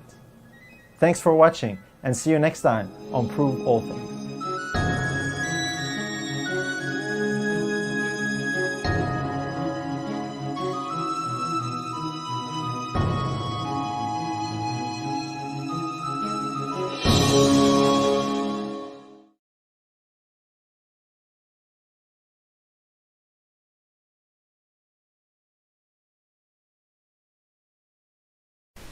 Számos videóban lelepleztük már ugye a római katolikus egyházat, különböző oldalról bemutattuk, hogy miért nem Isten egyháza. Ha már csak a tanításaikat nézzük, ott is ugye egyértelműen kiderül a sok turpisság, ugye, hogy például átírták a 10 parancsolatot, ugye a saját maguk kénye kedve szerint, ugye kivették ugye a bálványimádást, itt a képen látjátok, stb. Máriát bálványozzák, ugye, azt állítják, hogy nem volt bűnös. Ugye ezt a szepletlen fogantatás katolikus hittételt is ugye bevezették, mely szerint Máriának az édesanyja is ugye szeplőtlen volt, Szent Anna méhében szeplőtlenül, tehát eredendő bűn nélkül fogant meg Mária, miközben ugye az írásban látjuk, hogy mindenki bűn alá van rekesztve, az egész világ, mindenki hiány van Isten dicsőségének, tehát kizárólag Isten fia volt bűntelen. Akkor ugye szentekhez imádkoznak, ami szintén bálványimádás, azt tanítják, hogy nem csak Krisztus a közbenjáró. A papok ugye magukat atyának hivatják, miközben ugye Isten ezt tiltja szigorúan, senkit se hívjatok az atyának, csak egy van, az atya ugye az Isten.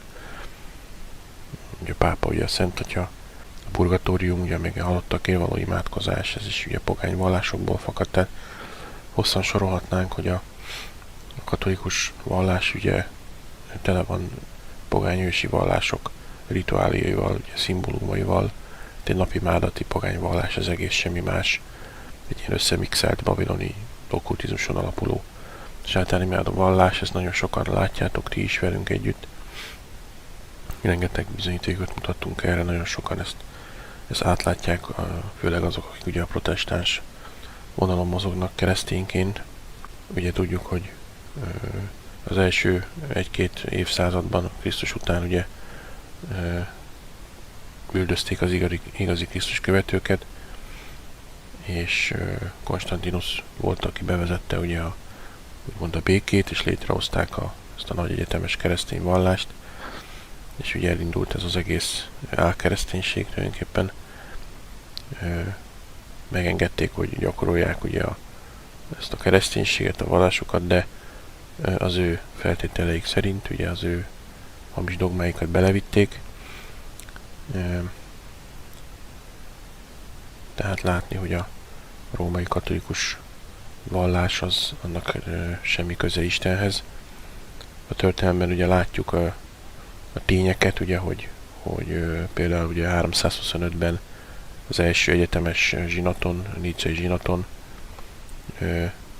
ott megvallották az egyháznak a Szent Háromságban való hitét, akkor később 381-ben elnyerte végleges formáját ugye ez a nicei konstantinápolyi hitvallás, amely az egész kereszténységnek a ugye, hitvallása, ahol a Szentlélek istenségét mondták ki határozottabban.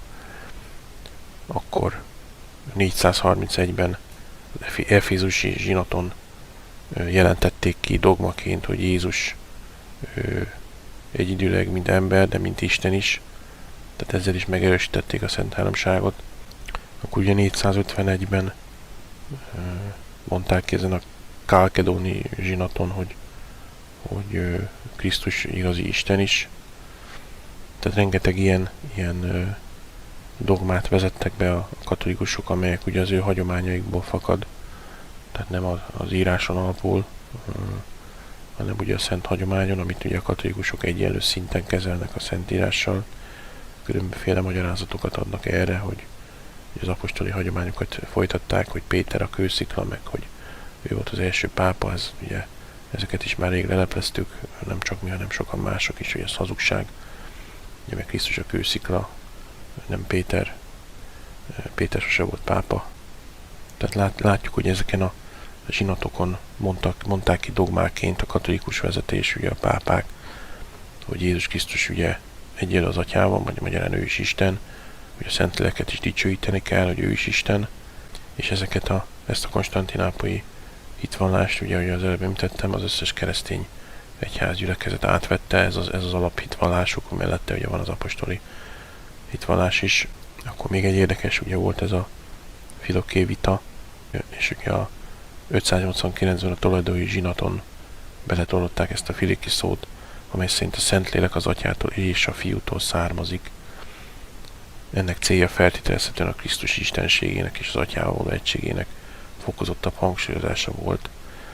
Tehát rengeteg ilyen emberi dogmát találtak ki, betoldásokat, kijelentéseket, tehát ezekből mind-mind láthatjátok, hogy ezek nem Istentől való sugallalatok, nem Isten beszédén alapul, nem Isten parancsolata volt, hanem egyértelműen ugye a vatikáni vezetés találta ki ezeken a zsinatokon. Na most, hogyha ezt végig gondoljátok, és ezt meglátjátok tényként, akkor azt is meg kell látni, hogy a Szent Háromságnak a dogmája is ugye ebből a katolikus hagyományból fakad.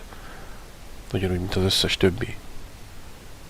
De hogyha az összes többit nem fogadjátok el, mert látjátok, hogy a katolikus egyház hagyományából fakad, és a katolikus egyház ugye egy pogány vallás, akkor a Szent Háromságot is ugyanígy nem szabad elfogadni. Ugyanúgy kételkedni kell, és gyanúsnak kell, hogy legyen, hogy hogyan lehet az, hogy egy emberi hagyományból fakadó dogmát, tant elfogadok szó nélkül. Azért, mert az összes keresztény egyházban, gyülekezetben jelen van. Tehát ezen gondolkozzatok el, hogy akkor vajon jól teszem ezt, hogy ezt a Szent Háromságot szó nélkül elfogadom, annak ellenére, hogy a magyarázat, ahogy ezt magyarázzák, hogy miért, hogy egy Isten van, de három személyben, meg mindenféle értelmetlen magyarázatok vannak valójában, és senki se érti, hogy miről beszélnek. Próbálják támasztani az írásból, de ugye az is tele van hamisítva. Tehát ezen érdemes elgondolkoznotok, hogy látják, főleg azok, akik látják, hogy a római katolikus egyház nem Istentől való, tele van pogány szimbólumokkal, rituálékkal, bálványimádattal az egész, tehát biztos, hogy nem Istennek az egyháza, és ebből a katolikus egyházból, vallásból fakad a Szent Háromság tanítása, a Szent Háromság dogmája. Akkor hogyan tudom ezt elfogadni? Ha valaki isteni bölcsességgel gondolkozik, az ő logikájával, és az igazsághoz ragaszkodik, akkor egyszerűen nem szabad elfogadnia, meg kell látnia, hogy ezzel valami nem stimmel. Most arról nem is beszélünk, ugye, hogy az összes régi pogány vallásban ott van a háromság, az ördögi háromság, ezt bemutattuk több videóban is. Tehát egy teljesen egyértelmű, logikus dolog, hogy ezekből az ősi pogány vallásokból hozta be a kereszténységbe is ugye sátán ezt az ördögi háromságot. A zsidók az Ószövetségben sosem imádtak három istent. Ki is van jelentve, hogy én vagyok egyedül az Isten, nincsen rajtam kívül más. Tehát a zsidók mindig is egy Istent imádtak. Ezért is nem fogadják el a kereszténységet, és röhögnek az egészen is teljesen joggal. Tehát az apostolok, Krisztus sosem beszélt semmiféle Szent Háromságról, sosem imádkoztak az Atya, Fiú, Szentlélek nevében. Érdekes, hogy miért nem tették ezt az apostolok ugye Krisztus után. Mindenhol ugye Krisztus nevére való bemerítkezés is volt például. Egyetlen egy ige van ugye a Máté végén, ami biztos, hogy nem az eredetinek megfelelő, hiszen nincsen még mellé még egy vagy kettő ugyanilyen ige. Egy igére nem lehet alapozni semmit. Isten beszél azt mondja, hogy 2 vagy 3 bizonyságra minden megáll. Ezzel szemben ugye ott van az abcselben ugye 4-5 ige, ami arról beszél, hogy Isten fiának a nevére merítettek be. Tehát a semmi más nem néztek, nem vizsgáltuk meg, csak ezt, hogy a katolikus egyházból, az ő hagyományaiból fakad nagyon sok dogma, többek között a Szent Háromság is, amire Krisztus azt mondja, hogy a ti emberi hagyományaitokkal teszitek érvénytelenné Isten beszédét, és megfertőzitek azt, és ördögi az egész, akkor egész egyszerűen, ha valaki ennek ellenére elfogadja a Szent Háromság tanítását, az Isten elleni engedetlenségben van. Ez ilyen egyszerű. Nem kell ezt túl bonyolítani. Emellett természetesen az igéből is számtalan módon az 5 részes Szent Háromság leleplező videóban bemutattuk, hogy miért hazugsága Szent Háromság, hogy ez nem létezik. Egy Isten van, egy teremtő, mindenható atyánk van, neki van egy fia, ugye? Tehát már ez is önmagában jelzi, hogy a Istennek a fia az nem az egyenlő az Istennel, mert akkor nem is így fogalmazott volna. És a Szentléleknek nevezett valaki, amit ugye az írásban Szentlélek neveznek, az is maga az Atya a láthatatlan formájában, test nélküli dicsőséges formájában, mert hogyha az ő dicsőséges testében lenne itt jelen, az ő szentsége és tisztasága miatt az egész emberiség elporladna. A bűn miatt ezt ugye ő nem tette meg, hanem így láthatatlan módon van jelen. Ezért használja Isten szimbólumként ugye a levegőt, oxigént, az ugye mindenhol ott van, mindenre hatni tud. De ez ugyanúgy maga az Atya, nem egy különálló harmadik. Én szeretném kihangsúlyozni, amit már több videóban is mondtunk, hogy nekünk nem azokkal az emberekkel van a problémánk, akik igazán keresik Istent, és a katolikus egyházhoz tartoznak, vagy bármelyik más gyülekezethez, egyházhoz, és igaz szívvel keresik Istent, szó sincs róla, nem velük van a bajunk, pont, hogy miattuk csináljuk ezeket a videókat, hogy az Isten ki tudja hozni őket onnan, ebből az álkereszténységből, nem velük van a problémánk természetesen, értük, imádkozunk szüntelen, hogy az Atya hozza ki őket, hanem a rendszerrel van a problémánk, azokkal a emberekkel, akik ezeket a rendszereket működtetik, ezekről a titkos elitről, ugye a háttérhatalmi emberekről, akik Lucifer imádók, és létrehozták ezeket a látszólag Istenhez tartozó egyházakat, gyülekezeteket, tehát mi tulajdonképpen ellenük dolgozunk, azzal, hogy lerántjuk a leplet róluk. Ezt fontosnak tartottam megjegyezni, nehogy valaki ezt félreértse. Tehát még egyszer, római katolikus egyház szent hagyományából fakad a Szent Háromság, és hogyha a római katolikus egyház egy pogány vallás, mert látjuk a különböző rituálékból, a különböző hamis tanaikból, hogy Isten ellenes tanokat adnak az embereknek. Ez a piramisrendszeri felépítés, ez a hatalmi felépítésből is látszódik, ugye ez a nikolaiták tanítása, hogy ez sem stimmel náluk, ugyanígy az összes gyülekezetben is jelen van, erről majd egy másik videóban fogunk beszélni. Tehát ez a kézen csókolás, meg ez az egész pénzrendszer, külön bankjuk van, meg külön városuk van, stb. Tehát teljesen egyértelmű, hogy nem Isten szerinti az ő létezésük. És ebből fakad a Szent Háromság, akkor miért fogadjátok el? Köszönjük a figyelmet!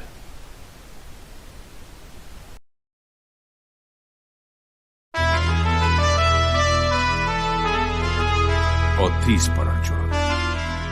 40 nap elteltével pedig leereszkedett Mózes a Sínai hegyről, és hozta magával a 10 parancsolat 2 kőtábláját. Én vagyok az Úr, szólt a parancsolat, aki kihoztalak téged Egyiptomnak földjéről, a szolgálat házából. Ne legyenek neked idegen isteneid én előttem. Ne csinálj magadnak faragott képeket, ne imádd és ne tiszteld azokat, mert én, az Úr, féltőn szerető Isten vagyok, aki megbüntetem az atyák vétkét a fiakban 3. és 4. iziglen, akik engem gyűlölnek. De irgalmasságot cselekszem 1000 iziglen azokkal, akik engem szeretnek, és a parancsolataimat megtartják.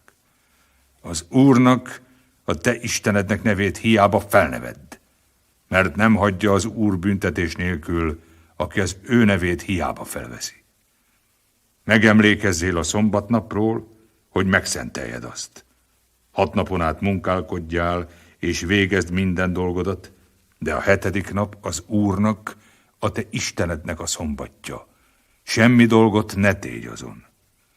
Mert 6 napon át teremtette az Úr az eget és a földet, és mindent, ami azokban van. A 7. pedig megnyugovég. Ezért megáldá az Úr a szombatnapját, és megszentelte azt. Tiszteld atyádat és anyádat, hogy hosszú ideig élj azon a földön, amelyet az Úr, a te Istened ad te neked. Ne ölj, ne paráználkodj, ne lopj. Ne tégy a fele barátod ellen hamis tanúbizonyságot. Ne kívánd a te fele barátodnak házát. Ne kívánd a te fele barátodnak a feleségét, se szolgáját, se szolgáló lányát, se ökrét, se szamarát, és semmit, ami a te fele barátodé. Jött le Mózes a hegyről, hozta a 2 kőtáblát, amelyekre Isten saját ujjával írta fel a 10 parancsolatot, odalent pedig újjongott és táncolt a nép, bódultan ünnepelve az aranyborjút.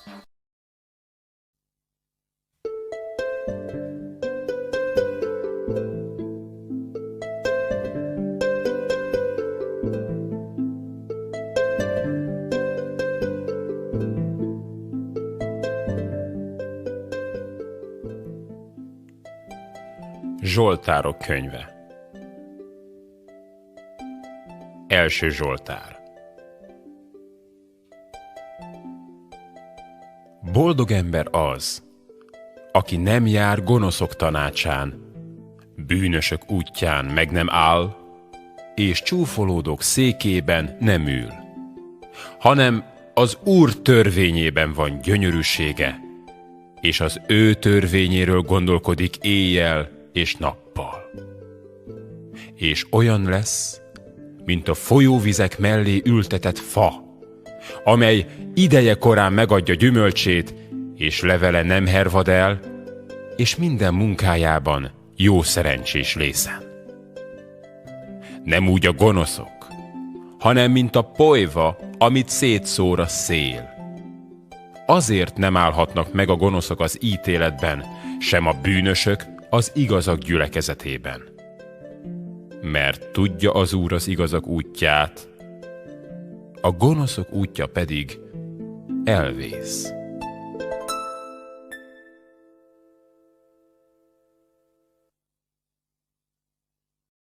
Második Zsoltár.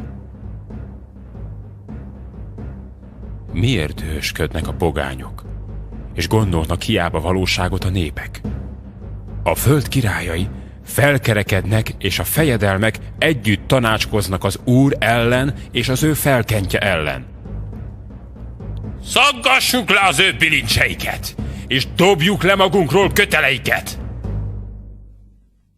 Az egekben lakozó neveti, az Úr megcsúfolja őket.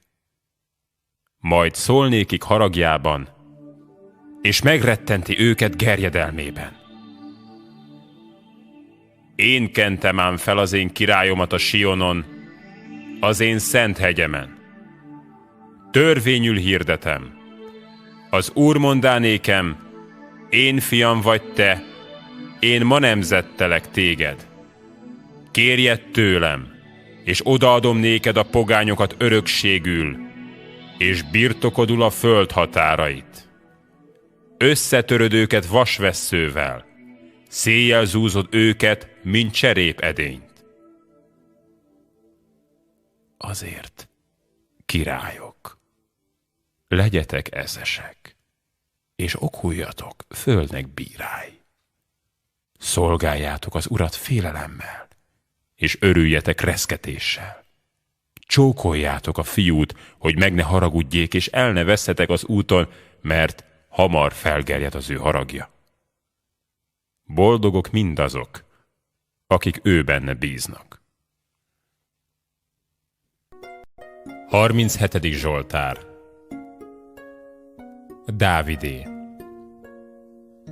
Ne bosszankodjál az elvetemültekre, ne irigykedjél a gonosz tevőkre. Mert hirtelen levágattatnak, mint a fű, s mint a gyönge növény elfonnyadnak.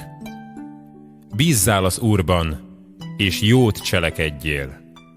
E földön lakozzál, és hűséggel élj. Gyönyörködjél az Úrban, és megadja néked szíved kéréseit. Hagyjad az Úrra a te utadat, és bízzál benne, majd ő teljesíti. Felhozza a te igazságodat, mint a világosságot, és a te jogodat, miként a delet. Csillapodjál le az Úrban, és várjad őt, ne bosszankodjál arra, akinek útja szerencsés, se arra, aki álnok tanácsokat követ. Szűnj meg a haragtól, hagyd el heveskedésedet, ne bosszankodjál, csak rosszra vinne. Mert az elvetemültek kivágattatnak, de akik az Urat várják, öröklik a földet. Egy kevés idő még, és nincs gonosz. Nézed a helyét, és nincsen ott. A szelidek pedig öröklik a földet, és gyönyörködnek nagy békességben. Fondorkodik a gonosz az igaz ellen, és fogait csikorgatja rá, az Úr neveti őt, mert látja, hogy eljő az ő napja. Fegyvert vonnak a gonoszok, felvonják ívüket, hogy a szegényt és nyomorultat elejtsék, és leöljék az igazán élőket, de fegyverük saját szívükbe hat, és ívük eltörik. Jobb a kevés az igaznak, mint a sok gonosznak az ő gazdagsága. Mert a gonoszok karja eltörik, de az igazakat támogatja az Úr. Jól tudja az Úr a fedhetetleneknek napjait, és hogy örökségük mindörökké meg lesz. Nem szégyenülnek meg a veszedelmes időben, és jól laknak az éhség napjaiban. De a gonoszok elvesznek, és az Úrnak ellensége, mint a liget ékessége, elmúlik, füstként múlik el. Kölcsön kér a gonosz, és meg nem fizet, de az igaz irgalmas és adakozó. Mert akiket ő megáld, öröklik a földet, és akiket ő megátkoz, kivágattatnak azok. Az Úr szilárdítja meg az igaz ember lépteit, és útját kedveli. Ha elesik, nem terül el, mert az Úr támogatja kezével. Gyermek voltam, meg is vénhettem, de nem láttam, hogy elhagyottá lett volna az igaz, a magzatja pedig kenyérkéregetővé. Minden napon irgalmatoskodik és kölcsön ad, és az ő magzatja áldott. Kerüld a rosszat, és jót cselekedjél, és megmaradsz mindörökké. Mert az Úr szereti az ítéletet, és el nem hagyja az ő kegyeseit, megőrzi őket mindörökké, a gonoszok magvát pedig kiírtja. Az igazak öröklik a földet, és mindvégig rajta lakoznak. Bölcsességet beszél az igaznak szája, és a nyelve ítéletet szól. Istenének törvénye van szívében, lépései nem ingadoznak. Leselkedik a gonosz az igazra, és halálra keresi azt, de az Úr nem hagyja azt annak kezében, sem nem kárhoztatja, mikor megítéltetik. Várjad az Urat, őrizd meg az ő útját, és fölmagasztal téged, hogy örököld a földet, és meglátod, amikor kiirtatnak a gonoszok. Láttam elhatalmasodni a gonoszt, és szétterjeszkedett az, mint egy gazdag lombozatú vadfa, de elmúlt, és íme nincsen. Kerestem, de nem található.